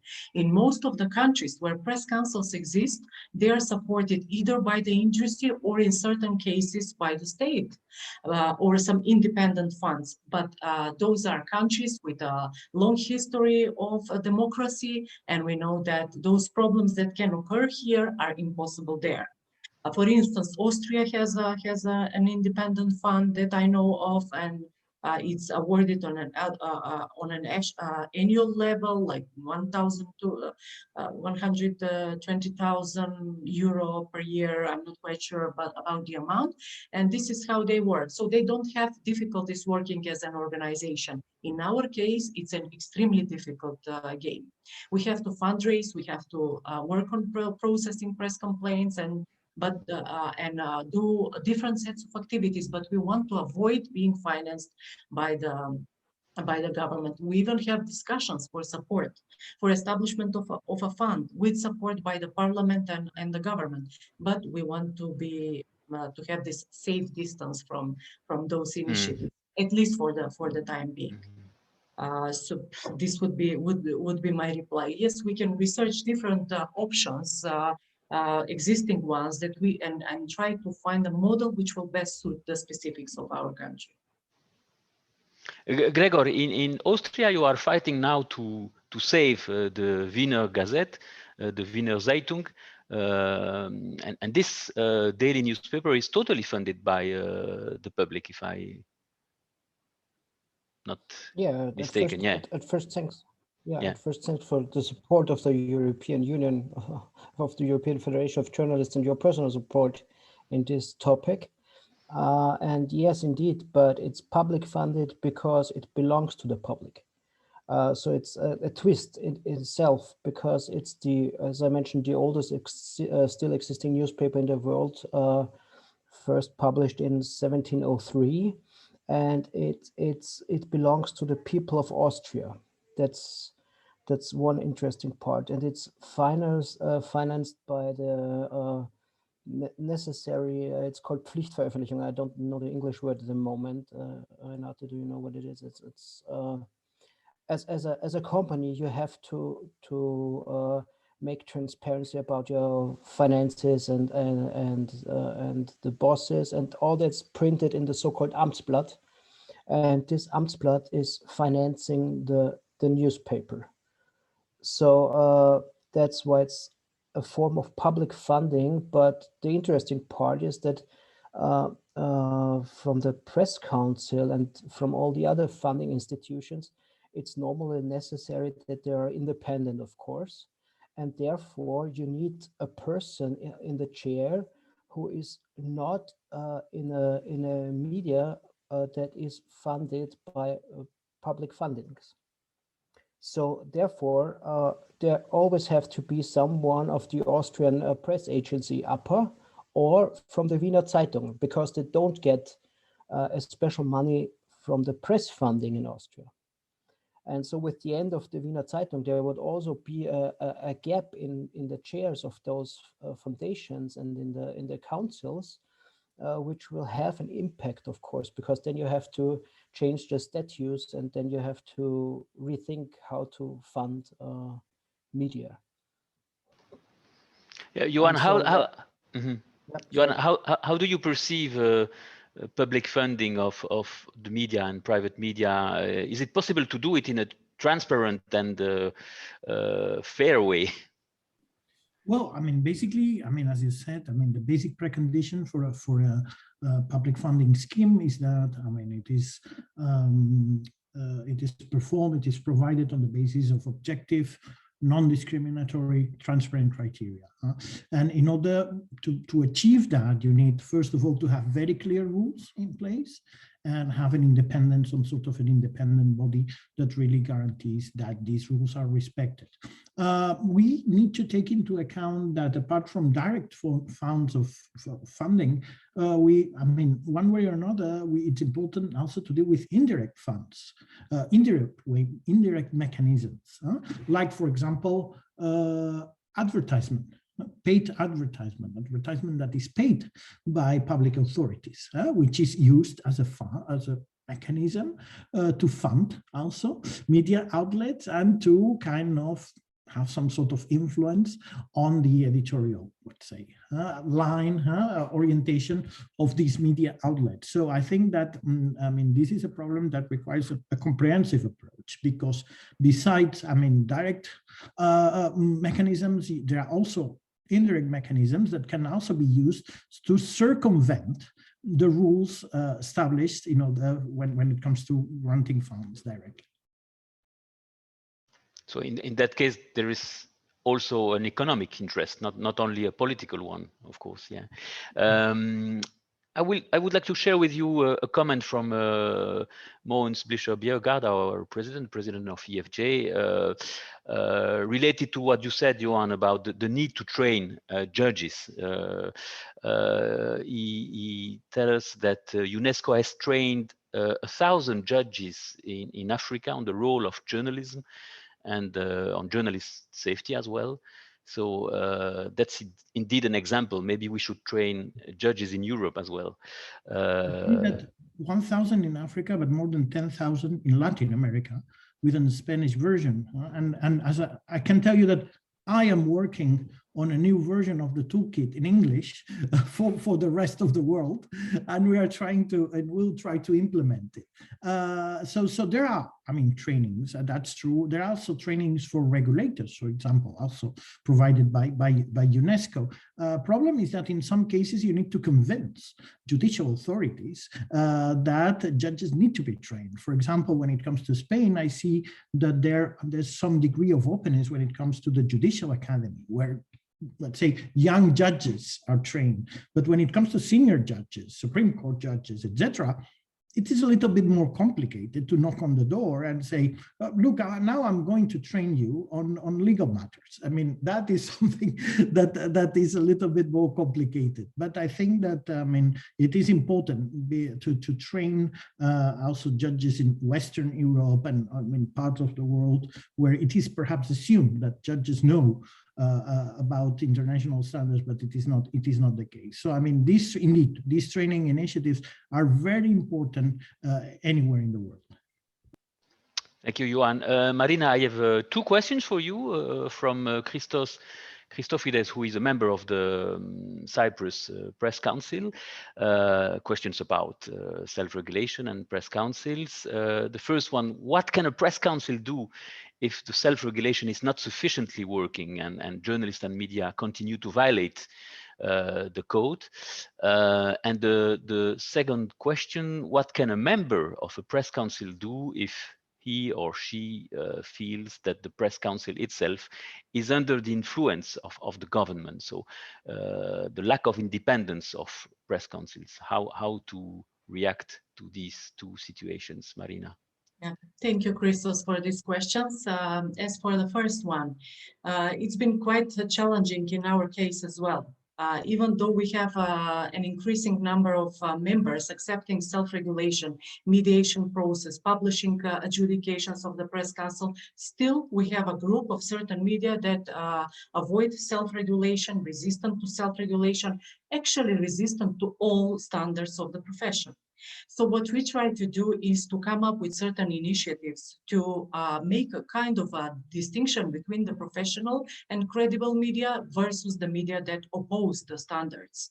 And in this direction, we established the Registry of Professional Online Media. Not just inspired by this fact, but also by the fact that there were some conversations about additional regulations to be imposed for the online media, and in an effort to protect press freedom and the freedom of expression on internet, we tried to come up with this initiative as well. So we established professional registry of online media, and media need to meet certain criteria to become part of the registry, including clear ownership structure, observance of the standards of the code of ethics, publishing, mentioning the names of the authors, of journalists that write articles in the media, and different criteria, and those that meet this criteria can become part of the registry. So in a way, we help the audience to recognize, and the economic chamber in our country also involved in the process to support it, to be able to advocate for support for the professional media that observe the standards and not for those that break violate the rules. Because we still have cases when the business community advertises in media that are unprofessional and spread hate speech and discrimination, for instance. That's why I mentioned the idea of networking in this with different actors in this society to be able to make this distinction between between the media. As for the second question about political influences over the council's work, what can media do, speaking from their perspective? Well, if they notice tendencies of this kind, they can, of course, joining the self-regulation system is a voluntary process. We cannot force the media to join and to be part of a family which is not considered ethical itself. How can they advocate for ethics if they're not professional or ethical? They can self-regulate. The media can self-regulate themselves and not be a part of this.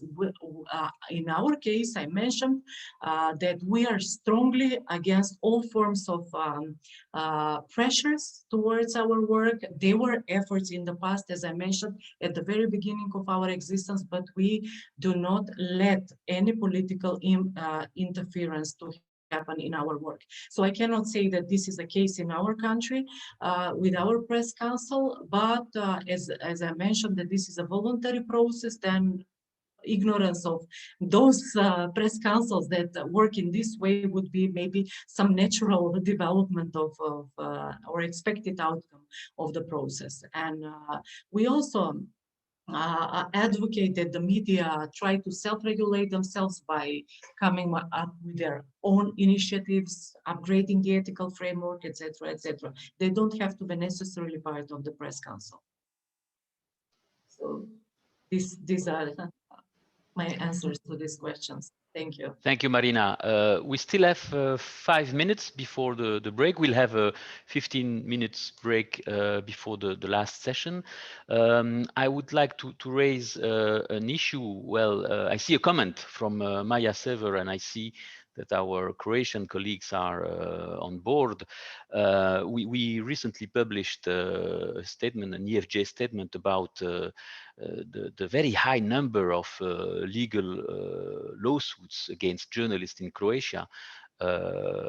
Actually, 924 active lawsuits against journalists, and we know that some of them are initiated by politicians. So it's really a way to put pressure on journalists and to try to silence them. And maybe as an introduction to the next session, we should say a few words about the need for the EU to adopt anti-SLAPP legislation. We at the EFJ, with some of the organizations, are in favor of a new directive on this issue. Do you believe, Joan, you are a legal expert, do you believe that it would be easy to convince the Council, the EU member states to adopt such a directive to avoid, that new trend, which is now global all over Europe? We see the trend, and it started in Malta with Daphne Caruana Galizia, and it's everywhere now. And Croatia is really crazy as a situation. So would it be a solution to adopt, and is it possible to convince states to adopt such a legislation? I think that when it comes to the EU level, I see some degree of political willingness, at least more than in other areas. So which is good news. Usually problems are about implementing at the national level these kind of directives, because of course, states have some margin in this field. Sometimes they take time to incorporate the directive into the national legal systems, and sometimes they do not do so properly. On the other hand, we need to understand that the European Union has limited competences when it comes to the protection of freedom of expression. This is something that, on the basis of the principle of subsidiarity, is basically in the hands of states and at the constitutional level. But of course, the existence of these directives in these fields helps. So I think that these can happen, but there are other discussions very relevant also at the EU level that affect freedom of expression. And I'm not, here we are talking about the implementation of the copyright directive that is extremely problematic. each country has its own interpretation of, for example, the famous Article 17, the discussions about the Digital Services Act, that I think that will have very important freedom of expression implications. Now, the European institutions are about to adopt a very important regulation on terrorist content online, that I believe it has many, many dangerous aspects. So, I mean, these are at the EU level, there are many, many issues that are still problematic, and I don't think that we're moving into the right direction. But when it comes to this specific directive, I think indeed that at least in this case, there are reasons to be, I mean, reasonably optimistic. Again, there is hope, yeah. Thank you, Joan. I'm a bit German as Andrei Richter, so in order to finish in time, maybe it's your influence, Renate. Who knows? I would like to ask Gregor, Marina, and Joan to give us in a very short and few words what would be the priority, in their opinion, to improve the independence of the media from political pressure in their own country, for example, just to be complementary, I would say. So, Gregor, what's your priority? What would be your priority? I think that it's transparency, it's solidarity. We have to have an independent council for all the press fundings and also for all the legal actions. And I think, just very short, but I think that it is very important that there will be an initiative for media literacy in the public, because the attacks in Germany or Austria on journalists on the streets, they're unacceptable. And I think you have to show the people the importance of media, and it's not happening, I think. And therefore, that's a point I like to point out, to say. And I think that should be on the agenda to help, because the companies in the communication branch, they can't communicate with their employees, and they can't communicate with their readers about their importance, and that should be changed, I think. Thanks. Thank you, Gregor. Marina, your priority? Yeah, building efficient links between the public, the audience, and the media through the self-regulation system. Of course, sustainability of the self-regulation system or support to it by different stakeholders, as I mentioned, networking, effective networking in countries of this kind. This is especially relevant, and I would completely agree with the initiatives for media literacy, which are ongoing in our country, but a system has to be set up on how to further advance efforts in media literacy. Thank you. So, Joan, your final recommendation? Yeah, no, here, I mean, I'll be very brief. I'm a lawyer, but this being said, I believe that the law doesn't solve these problems at 100%. We need, I mean, beyond the law, you can have the perfect law, but with a proper political culture, a proper professional culture, both on the side of politicians and on the side of journalists. You cannot build certain maturity within the society that where, I mean, there's an understanding, a common understanding that the independence of the press is something that needs to be respected in any circumstances. You can have any law, the best possible law establishing, I mean, protecting the independence of the public service broadcaster and the regulator, but we still, if you still have the prime minister believing that he can pick the phone and call the president of the regulatory body, then, well, I mean, what can you do? I mean, that's the system. This is how the system works. So, I mean, you beyond the law, I mean, having a proper legal system in place is important, but beyond the law, I mean, what the society needs to do is to reach a certain level of political maturity, both from the side of politicians and also from the side of journalists, of course. And the last reflection on self-regulation also, I mean, I wanted to mention that, I mean, self-regulation, I believe that in many cases is the best antidote for statutory regulation. When a good self-regulatory system is in place, it's much easier for civil society organizations, for journalists, etc., to convince the government that some issues cannot, that they don't have to be dealt with via statutory regulation that by definition is going to be more restrictive. Thank you, Ricardo. Thank you, Gregor, Marina, and Joan. Thank you all for your great contribution. I'm sure there are some interesting input, to complete Mark Gruber's report. As I said, I think, Renata, now we have a break, a 15 minutes break, or a bit less now, yeah. Yeah.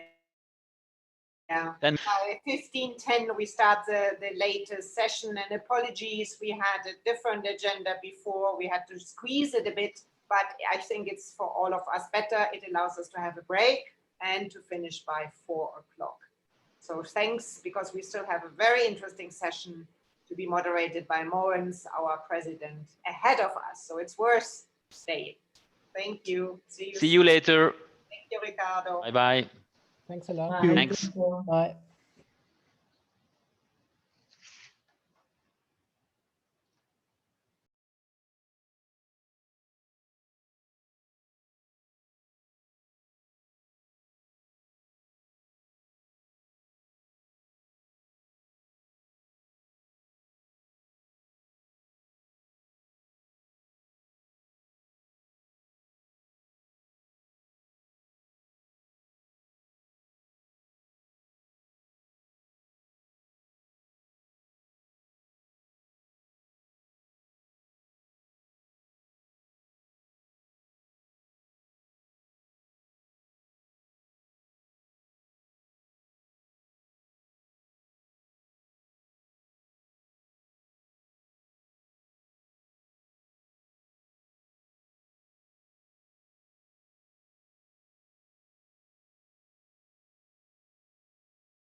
Hi, good afternoon.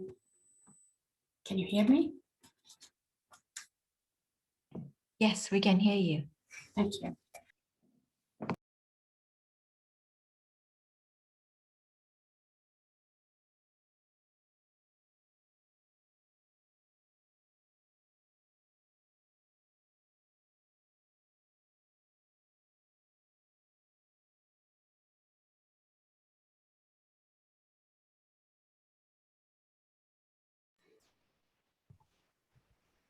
Hi, Elda. Hi, Roberta. Hi, Renate. How are you doing? Hi, Ricardo. Hi, everybody. Hi, everybody. Marie is there.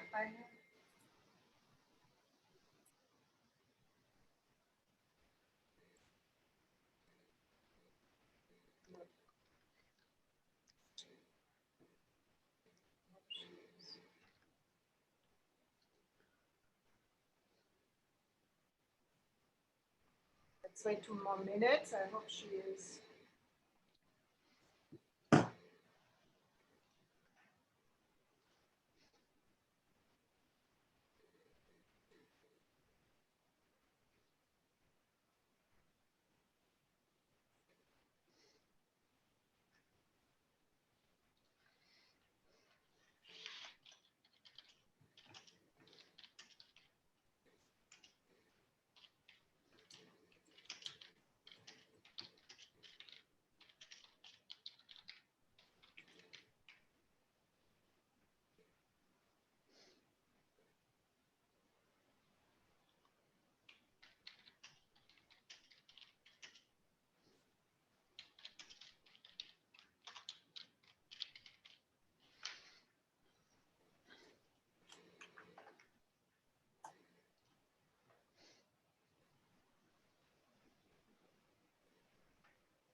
Once I just wrote to Marie Frenet. I hope she's coming soon. Otherwise, you'll start in a minute. Just give me a cue and I'll.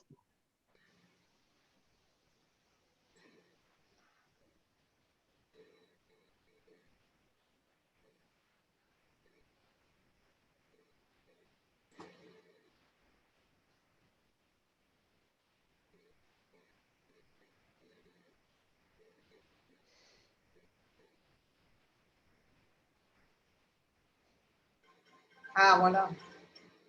Yeah, Marie. We are waiting for you.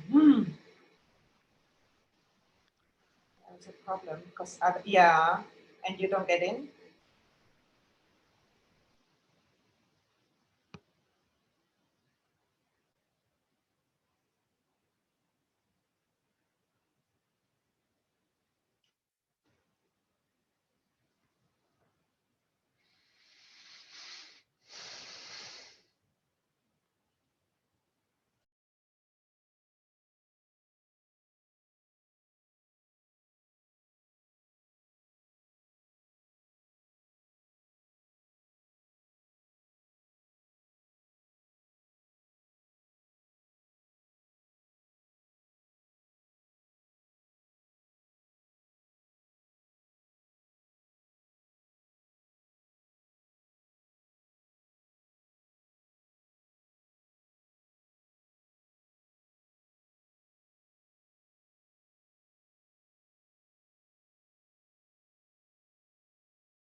Sorry, there were some.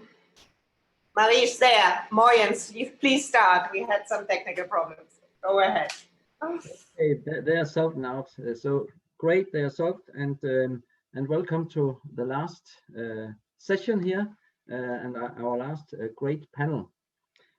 Before starting the panel, I'll just say a few words because I think we all have seen during the COVID-19 crisis how important media has been, and how important we have also seen many citizens turning to professional media. We've seen that the professional media had got more readers, listeners, viewers, but at the same time, we also have seen the big difficulties that the professional media have had due to finances, when it comes to political control in some countries more than others. Also the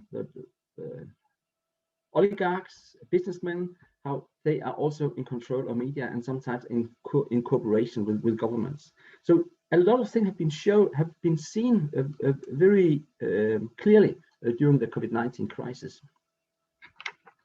Also, during the COVID-19 crisis, the recovery plan for Europe was raised, and of course it should include also media, and how to deal with that and how to include media sector. It is now dealt with each of the countries, and here we get to some of the problems that we actually discussed during the previous panels. Because what happens when some of the EU countries are distributing money to if they are at all, to the media sector? Do they do it in a biased way, or how can EU ensure that this is done in the best possible way?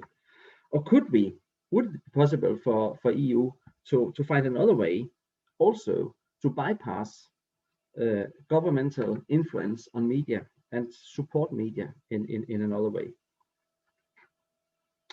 And what sort of rules, what sort of regulations, what sort of recommendations are coming out from the EU policies and instruments?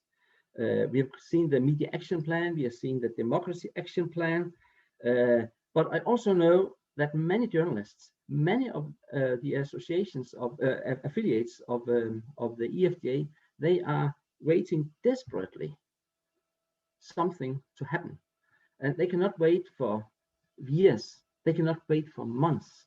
It's actually crucial that that EU now shows that this is on top of the agenda, and not only on top of the agenda, also that something will concrete will follow on it. So we are now discussing the EU policies and instruments to ensure media independence, and it's not me. I'm not the one who's going to speak here now. I just try to introduce this, and we have three very, very great speakers, and I'm looking so much forward, and I hope you are too, to listen to our speakers. Elda Brogi, professor at the Center for Media Pluralism and Freedom, member of the Executive Board of European Digital Media Observatory, and coordinate the area Policy Research and Analysis. Roberta Carlini, Research Associate at Center for Media Pluralism and Media Freedom at the Schumann Center of the European University Institute, contributes to the Media Pluralism Monitor covering the market plurality area. And Roberta has also a career as journalist. And finally, Marie Frenet, in charge of media pluralism and media freedom within the cabinet of European Commission Vice President Vera Jourova, and prior to this, responsible for files related to artificial intelligence, research and innovation, as well as the fight against disinformation. And Marie has studied journalism and European policies. But first, now I will give the floor to Elda Brogi to give, from your perspective, your take on EU policies and instruments to ensure media independence. The floor is yours, Elda. Well, good afternoon, everybody, and thank you very much for this invitation. My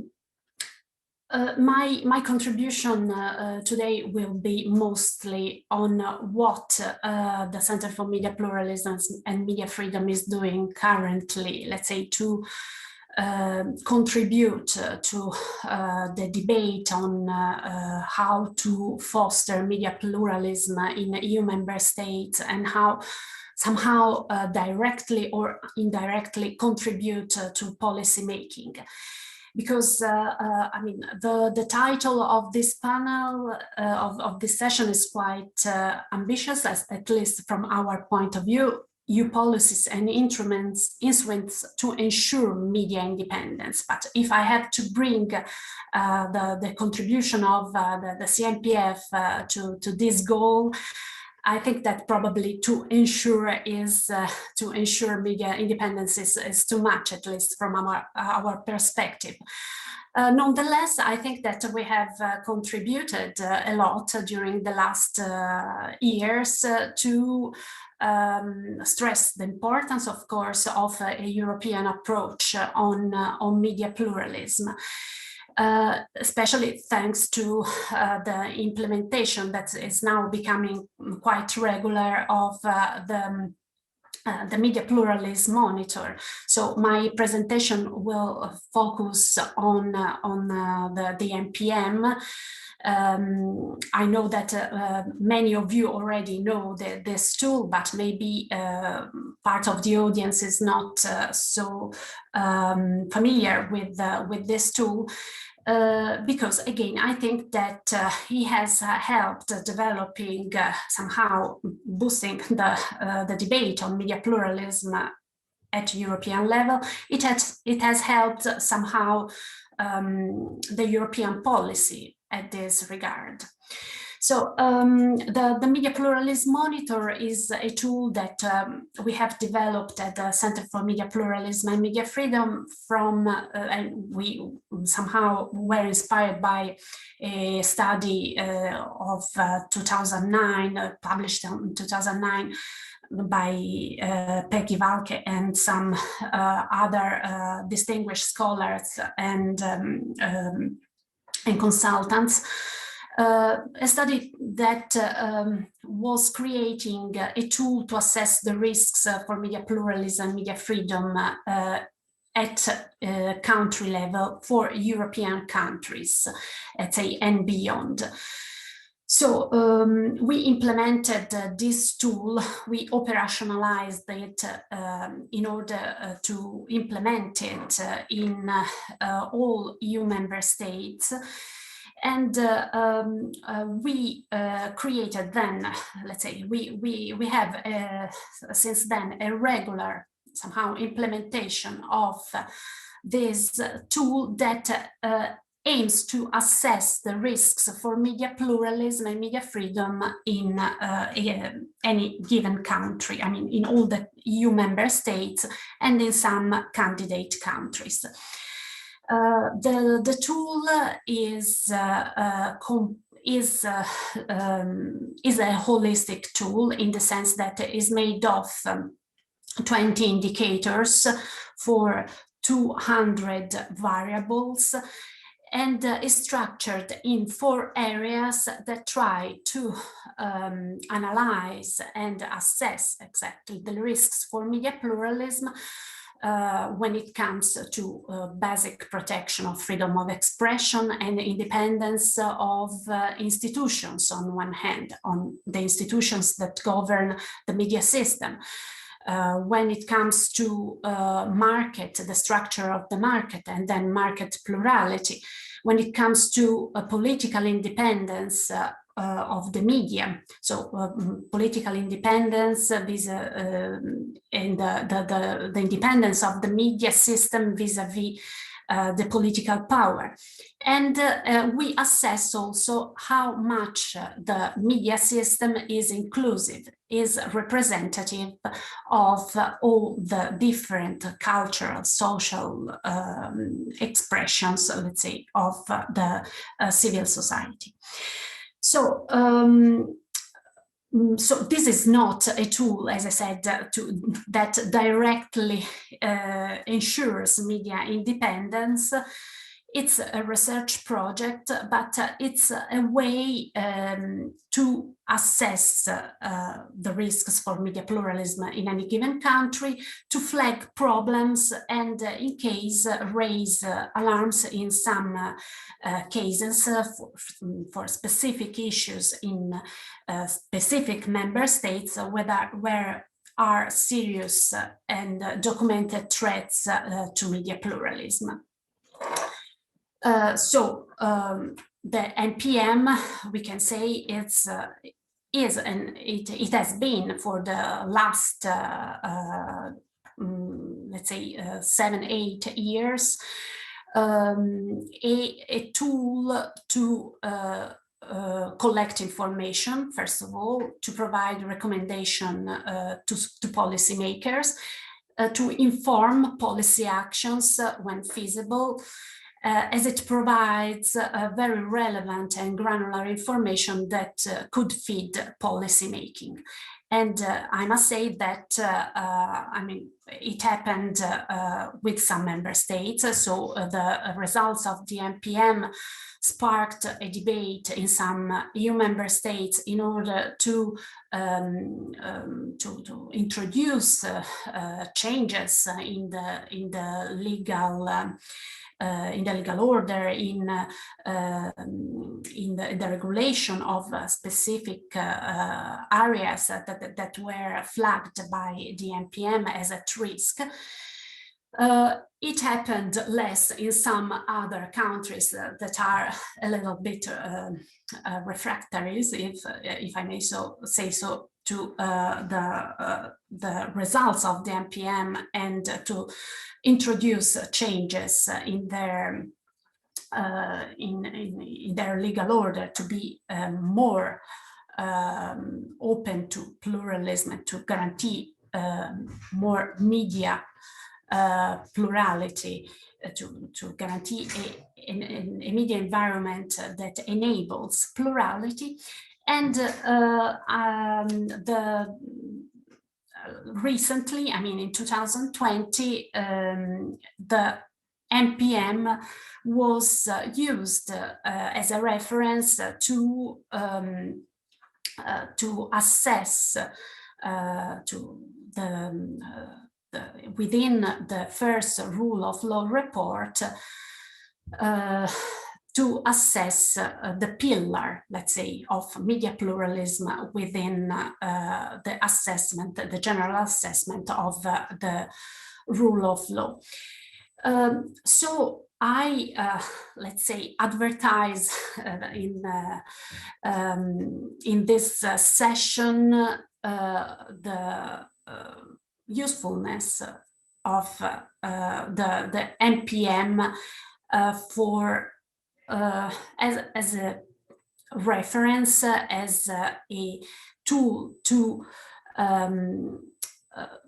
ask to be considered in order to ask for improvements to policymakers, to see where the problems lie in a specific member state, and to support and advocate maybe for changes in the legal order, in the policies, in the media policies in each member state that we analyze within this research project. I would like to stress, and then I leave the floor or the screen to my colleague Roberta Carlini, who will describe better some of the results and the indicators of this tool. I would like to stress the importance of this holistic perspective of the NPM that doesn't focus only on specific issues, specific components, let's say, of the media system. It doesn't focus, for instance, just on media plurality or on the independence from political pressures. Because I think, and I'm really positive. I really am convinced that in order to have an independent media system, independent journalists, we need to have a media system. We have to take care of, let's say, all the components of a democratic media system, starting from ensuring that the institutions are independent, the institutions that are dealing with the media are free and independent, that the rule of law in a specific country is guaranteed. Somehow media pluralism is a way, an indicator of the level of compliance with the rule of law, but it is also something that benefits, of course, from the respect of the rule of law in general. We have to consider in particular how the market is evolving, how the market, the media market is structured and how it is evolving, and how the political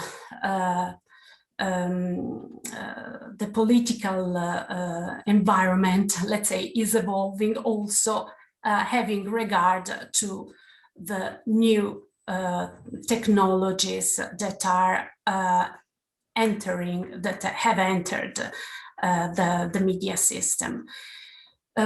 So when I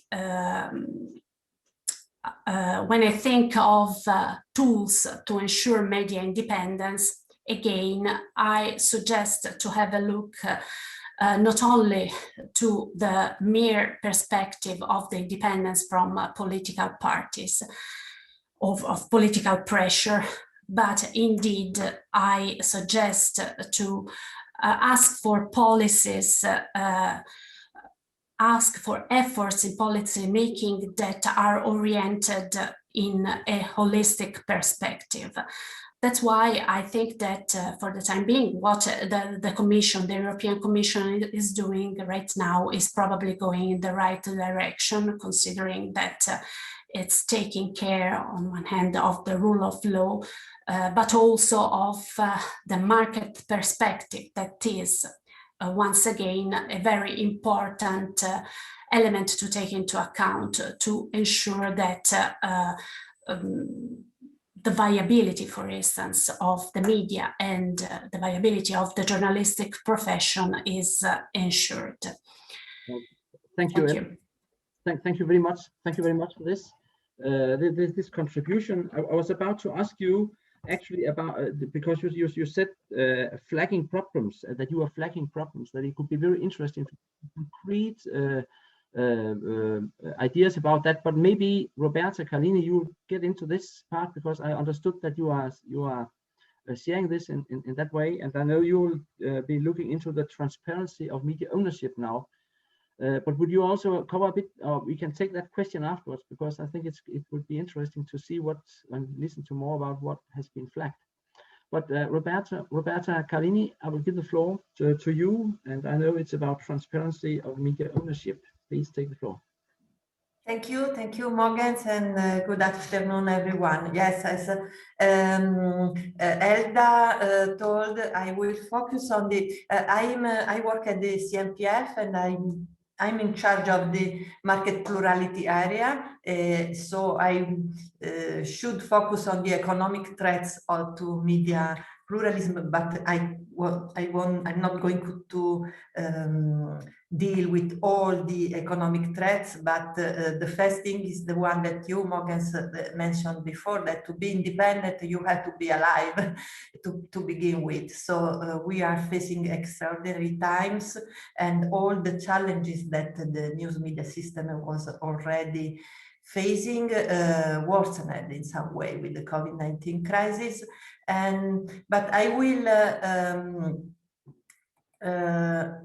if you, I would like to share a presentation. Just a moment, please.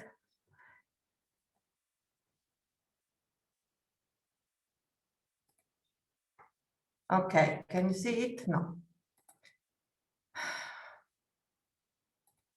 Maybe you should allow Roberta to show her presentation. Is that so here?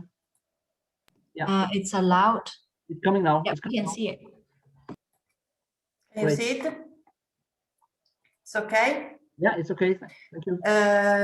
Okay, no, the market plurality area of the Media Pluralist Monitor is composed of 5 indicators, and transparency of media ownership is the first one, is the first of these indicators, and it is, in some way, it is a precondition, because as I was telling, the economic threats are multiple and they are interrelated, because you will have market concentration and the problem that is worsening now of economic sustainability, the conflict of interests, and all the external influence, the owner commercial influence over editorial choices. But the transparency of media ownership is in some way the first one and the precondition to face all the economic threats, because it is a precondition of the democratic process. You have to know who is the owner of a media,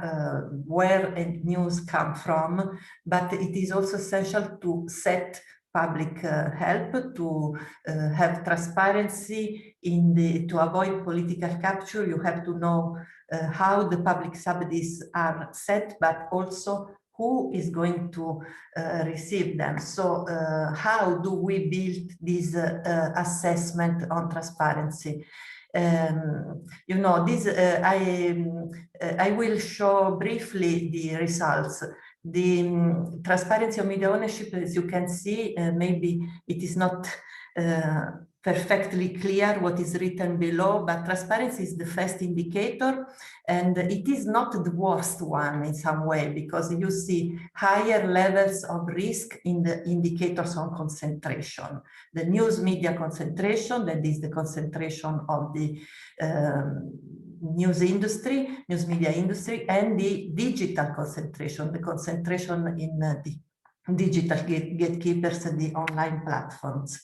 This, I'm showing the results of the last implementation of the Media Pluralist Monitor in the data collection that we are doing now.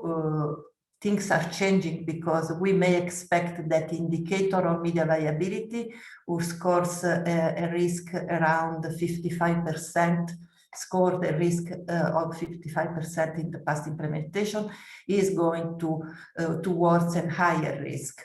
But as I was saying, the transparency of media ownership at an average level in UI scored a medium risk. That is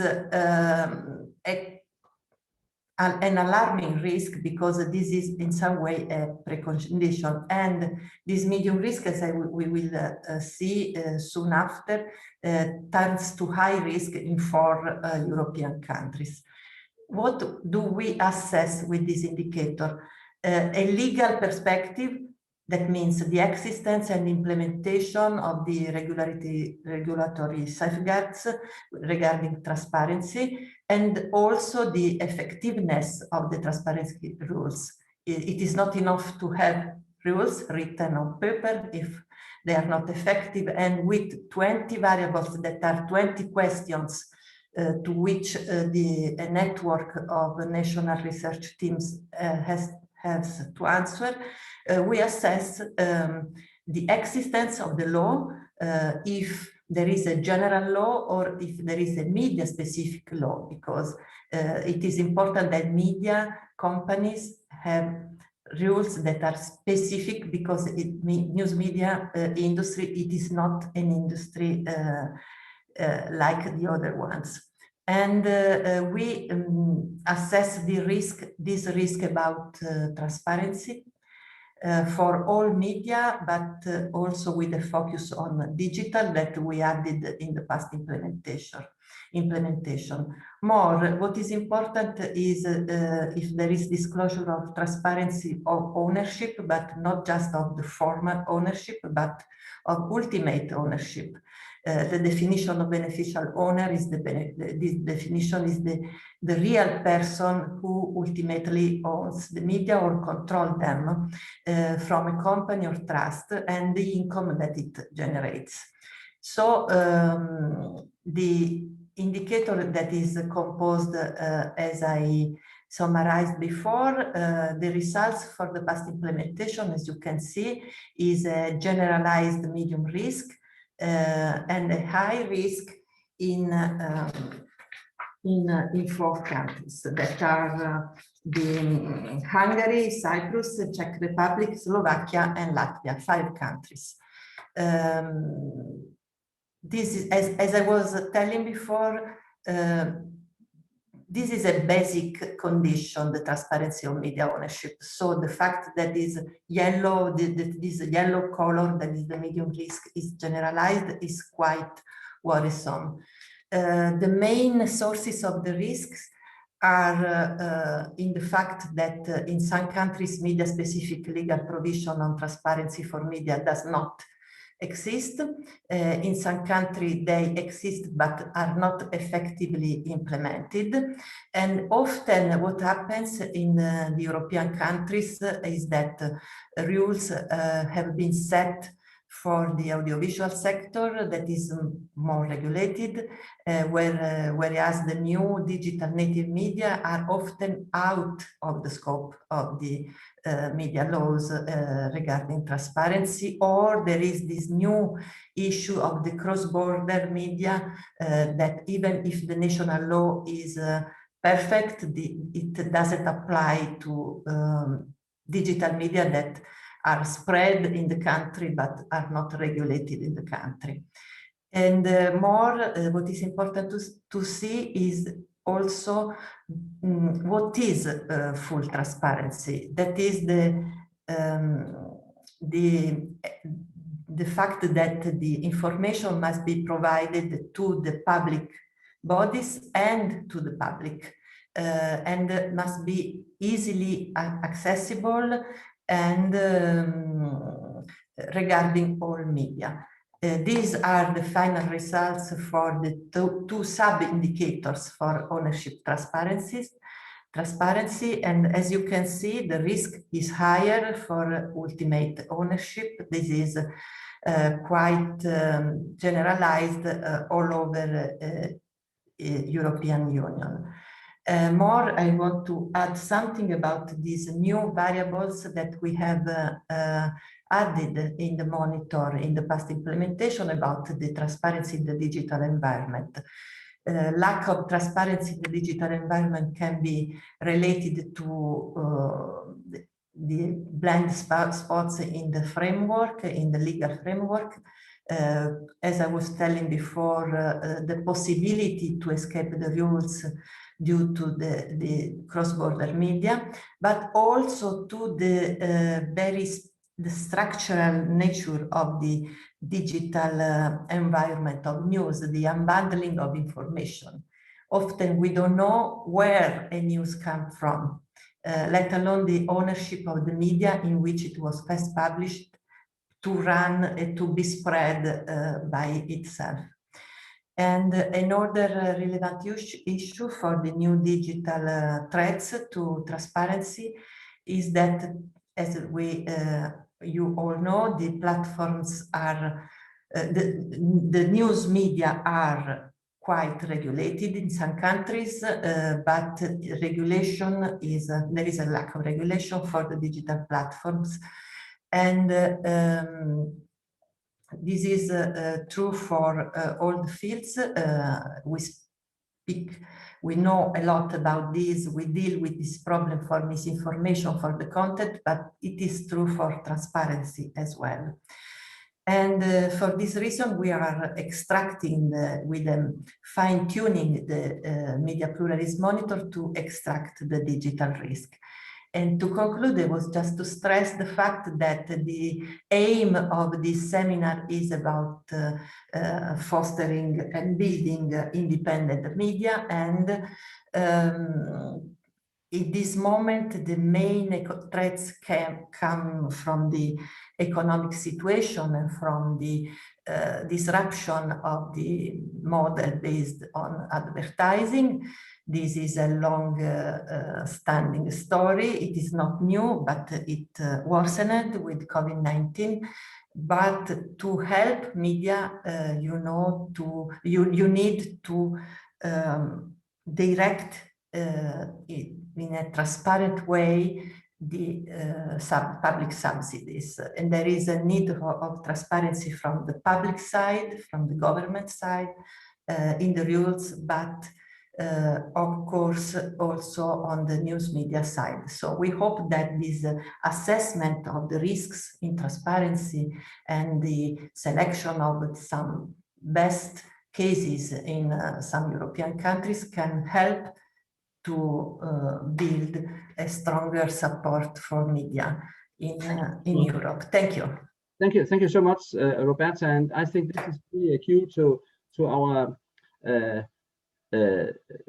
speaker now, Marie Freni, and from the European Commission. And now we've got all the tools, and I think we are all very interested in hearing from you. What sort of policies, instruments, etc. are you considering to contribute with now? I think we are all waiting very much to listen to you. Thank you very much. Can you hear me well? Yes? Absolutely. Very good. Well, first, thank you, Mogens, and thank you to the European Federation of Journalists for having me and for organizing this seminar. I also would like to thank Elda and Roberta, and actually the World Center for Media Pluralism and Media Freedom for the work they are doing, because indeed it's very important for our analysis here in the European Commission. As Elda said, the Media Pluralism Monitor is very much contributing into our rule of law report. So we had the first ever rule of law report in September last year. And we will have the next edition adopted in July. And this analysis is very important because it helps define our action. And actually, it's the first time that media pluralism and media freedom are so high on the agenda of the Commission. It's actually part of the portfolio of Vice President Jourova, for whom I am working, and she's very committed to improving the situation. And for the first time, however, the Commission has presented a holistic approach. Elda mentioned the importance of taking this holistic approach. So we are, of course, we are working closely with all of you to design our policies. So we are happy that this is reflected in what we are doing. So this holistic approach is actually built on two plans. So the European Democracy Action Plan and the Media and Audiovisual Action Plan. And the idea indeed is to cover democratic and economic issues, because they are of course interlinked, and I will get back to that. Maybe if I start with the European Democracy Action Plan, we will have in particular two new initiatives this year. First, on the safety of journalists. There was also a very important report published today by Reporters Without Borders on the annual index, where we see that the safety of journalists is a great concern.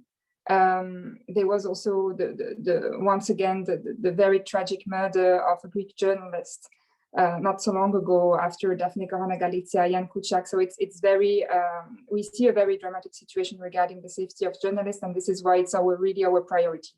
It's really to work on the safety of journalists and to come with recommendations to the member states later this year. I mean, around September, I would say. And this is something that we are doing very closely with you, with the stakeholders, as part of the European News Media Forum, which took place last month. And once again, thank you very much for your contribution and for the debates, because it's really informing our action. And so for us, the priority is really to to have a better protection of journalists, because you said that I think it was Roberta saying, well, first we need to have media in the first place, well, first we need to have also journalists in the first place. So the safety is really a top priority for us. There will also be, we will also publish a roadmap on the safety of journalists, where also you will also be able to further contribute. So I'm happy to share the link after that, or you can always follow the Twitter account of the Vice President, because she's always sharing material. Another initiative is also what we will do against SLAP, so strategic lawsuits against public participation. We also committed to an initiative by the end of the year, because we see that abusive litigation is also a way to put pressure on the media and to silence media and also defenders of human rights. So it's also for us a very important issue to really also, protect the independence of the media. Then also there are other initiatives. I mean, I flagged, of course, the safety and the anti-SLAP initiatives, but just to mention as well that we will support a new tool very much related to what Roberta has presented. So it will be a media ownership monitor, building really on the success of the media pluralism monitor. There will be a media ownership monitor, and also as part, it's also linked to the implementation of the revised Audiovisual Media Services Directive, which is a very important legislation, and which encourage member states to do more when it comes to the transparency of ownership. So this is also part of the European Democracy Action Plan. It's also, high on our agenda, the transparency of media ownership, and also another initiative, another action that is part of the European Democracy Action Plan, and that you know well because you are leading efforts on this, it's support to media councils. And I've seen from exchanges that you had during this seminar that media councils play also an important role to help, also, in this context of independence of the media. And we really very much supporting the Commission self-regulatory initiatives, such as media councils. So this is for the European Democracy Action Plan. It's already, I think, a very broad program tackling different issues. But we also have the Media and Audiovisual Action Plan, which will focus more on the recovery and the transformation of the media and audiovisual sectors. As part of this Media and Audiovisual Action Plan, there is a specific news initiative. And under this news banner, we bring together a series of new funding opportunities and actions for the news media.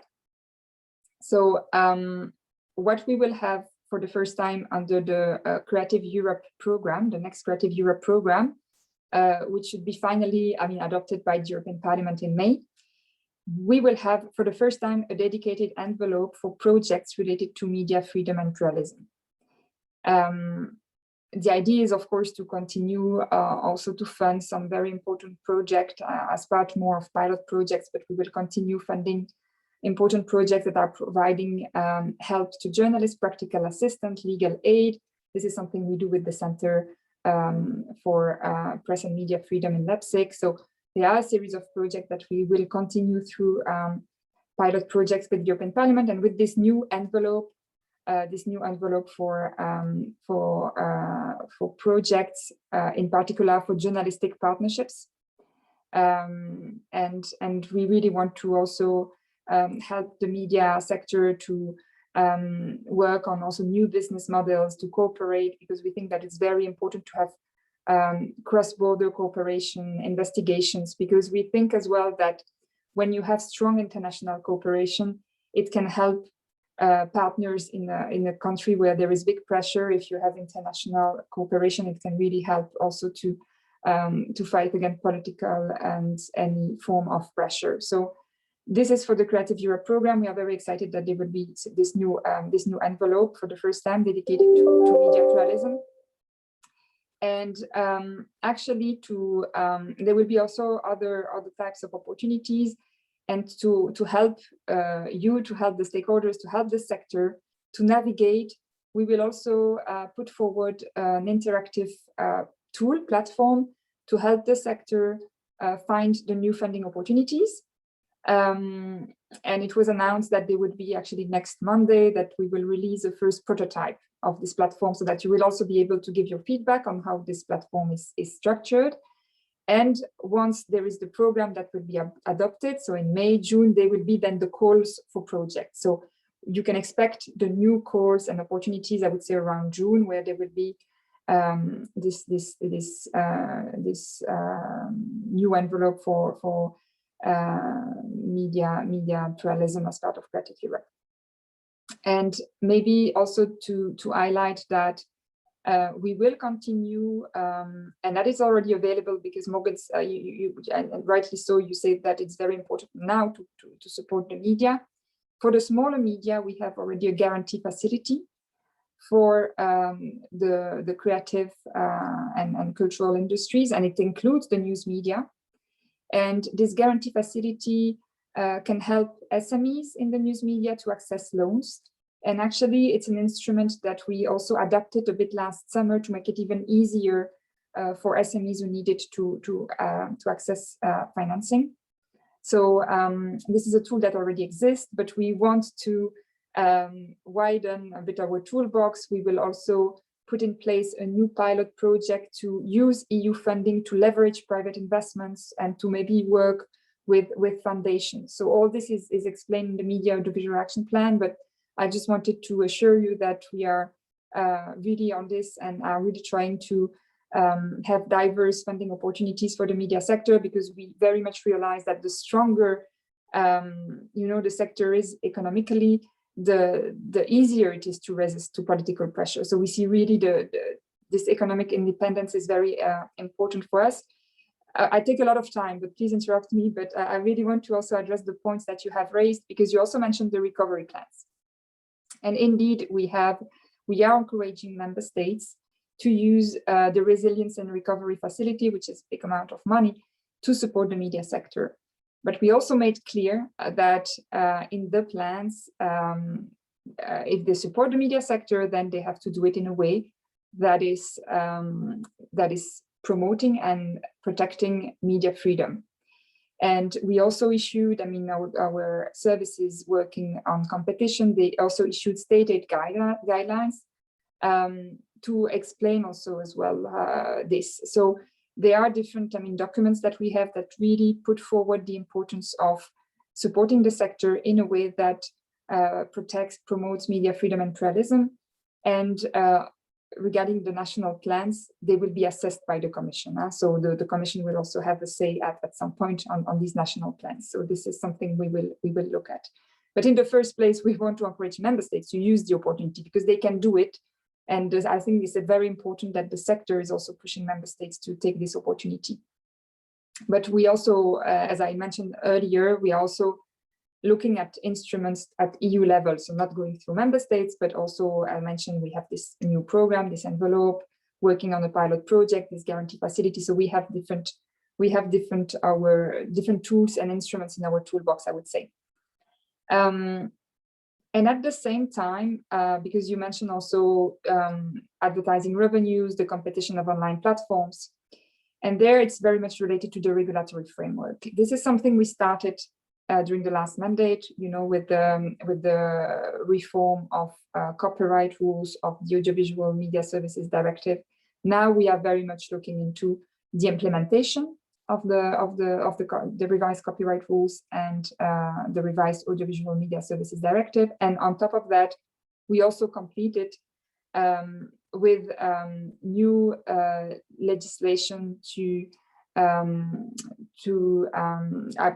apply to the online world. It's the Digital Services Act and the Digital Markets Act. And you mentioned the role of gatekeepers, and this is something that is at the core of the Digital Markets Act. So we continue, let's say, to strive for a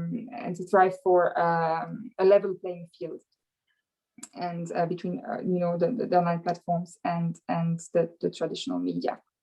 So this completes a bit when it comes, I would say, to the economic and digital dimension.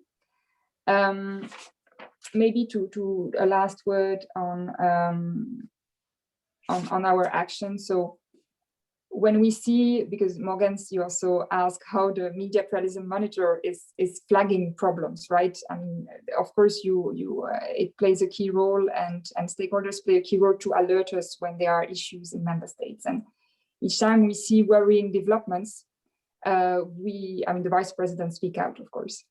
And we are also in contact with authorities. And when it is possible, when we see that EU rules are involved, I think, for example, about club radio in Hungary and EU telecoms rules, because here we have doubts about compliance with EU telecoms rules. There we speak out, we look into the compliance.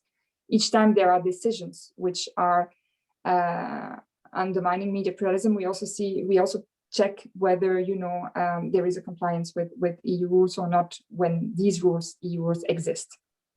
But as the Vice President announced in the European Parliament in March, and as supported by Commissioner Breton yesterday, also with media, with the MEPs, we need to think about a new tool, because in some cases we see decisions which are undermining media pluralism, but which are not covered by EU rules. And so there, our room of maneuver is very limited. So we are now trying to analyze what we could do to widen our legislative toolbox and our actions to cover issues and to address attacks to independent media which are not covered by existing rules. So it's really a reflection that we have right now to see which type of mechanism we could put in place, what we could do to further address attacks and threats to media pluralism and media freedom.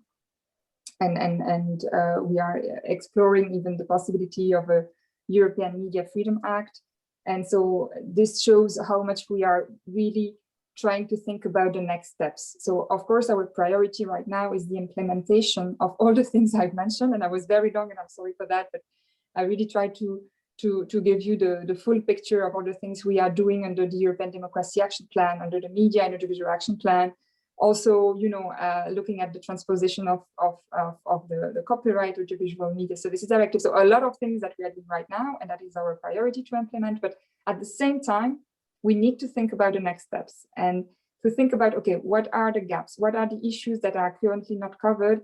And how can we try to address them, knowing that, of course, our competences are limited, and we are not, from one day to the other, we will not expand our competence, but we want to see how we can make the most of them, and how we can further act. So I spoke a lot. I just see in my notes if there was something that you raised that I wanted to address, but I think I covered it all. I'm checking the time. I'm happy if you have any questions. I'm happy to try to answer. But I know that the time I went over my time, so I don't want to overdo it. But just to see that I'm available for any questions, also outside of this seminar if needed. Thanks. Thank you very much, Marina. I think it was very, very useful to get all the information you gave us now, because it was very, very concrete. What we got of information from you. You also asked and actually answered one of my questions about the Media Freedom Act that was announced yesterday between Breton and Jourova, and we would be very, very happy to look more into that and have more discussions about that, because I think it's really important. I think I would have one question on behalf of several of participants now, and then we are at the close of this seminar. I know we are at the end. I'm looking at Renate now, but just one small question to you, Maria, because I have two questions if everybody agrees. Sorry, Moritz. Yeah. Okay. You have, so we can have a. Yeah, we have a little bit of time since we had originally been since 1630. We don't want to overstretch it, but I think it's important. Good. But the question I have to you, Maria, is, I think it's behalf many of our members. What happens? What can EU do if you have countries where they are rolling out the EU recovery plan and will not support media in the pluralistic way as we expect them to do?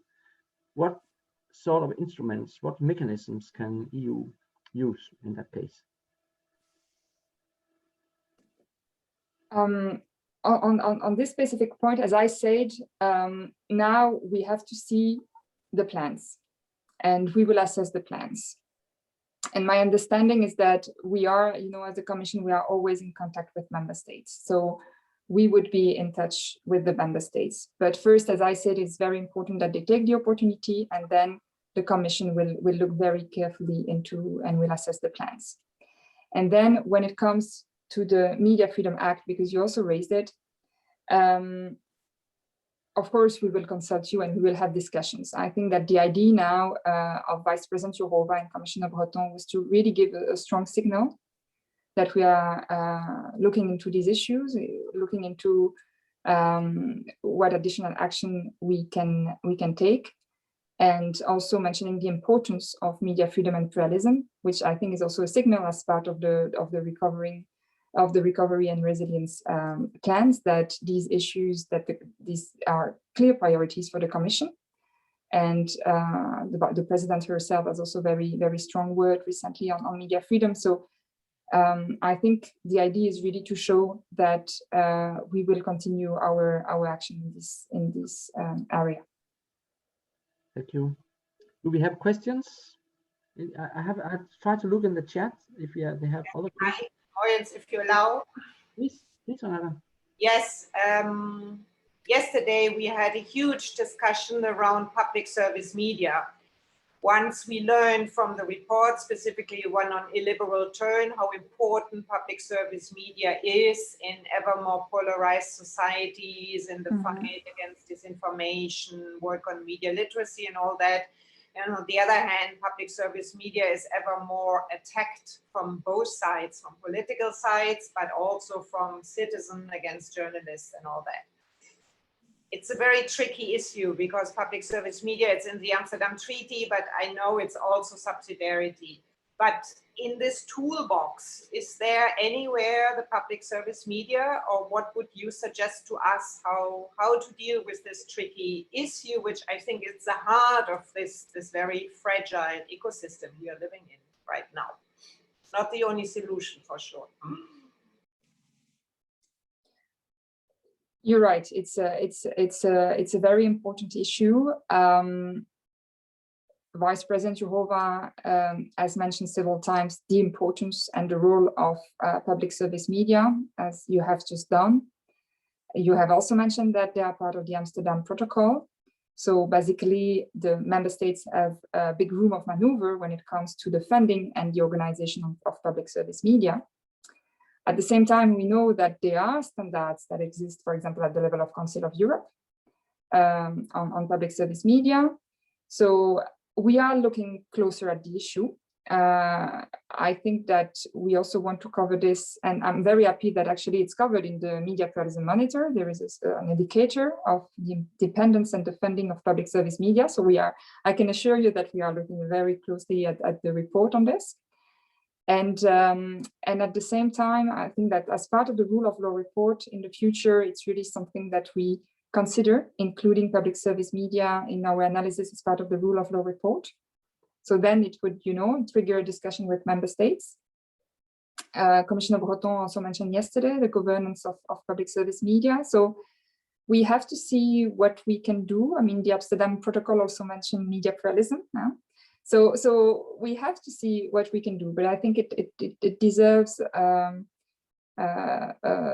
it really deserves a conversation. We are looking very much at the statements we received, for example, from the EBU when it comes to recently, issues in Czech Republic, I mean, a country that my vice president knows very well. So we are very much looking into this. Also, the vice president has also mentioned her concerns when it comes to pressure in several member states. I think about, there is Poland, but also Slovenia recently, the situation of the press agency, Slovenia, and the funding and the pressure on the press agency. These are issues that the vice president has raised.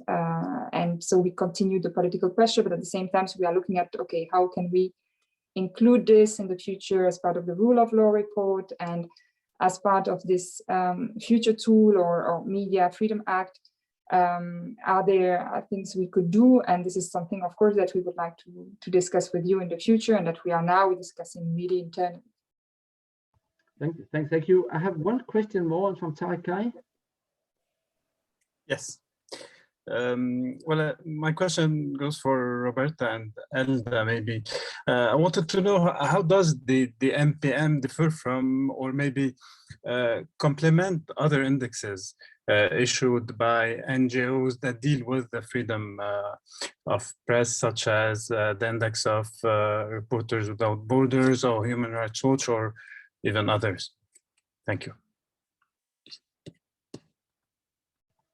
And then I will give the floor to Elda and Roberta, and then you can also give your final words for this session at the same time. So Elda Brogi, please. Yes, it differs, first of all, because we don't do any ranking, and this is something that is definitely different from Reporters Without Borders. For instance, we keep we have a separate scoring of the risk for each indicator, for each sub-indicator within the indicator, for each area.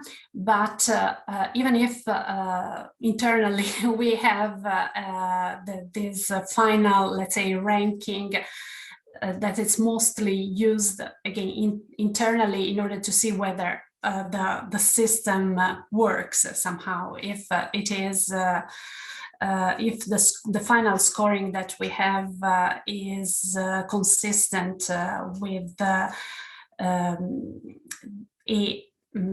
analysis that is not linked, let's say, with this specific algorithm that we use to calculate the scoring. So this is the first difference. I think that compared to the old index of Freedom House, it has more or less the same logic to some extent. In comparison with the index of Reporters Without Borders, I think that we are very dedicated, let's say, to this, to collecting this information, because we have a team that is made of universities in each member state that we analyze, and we collect the information from a standardized questionnaire, and we analyze and revise all the questions in order to see whether the answers, the questions were asked using the same rationality, the same reasoning, let's say, throughout the countries. So we ensure let's say, a comparability across the countries.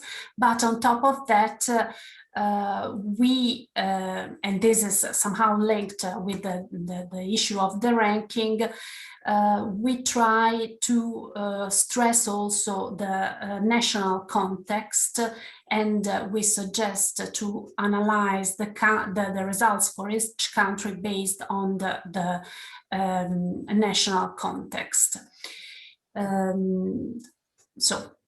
This is, and on top of this, I think that the Reporters Without Borders index is focusing more on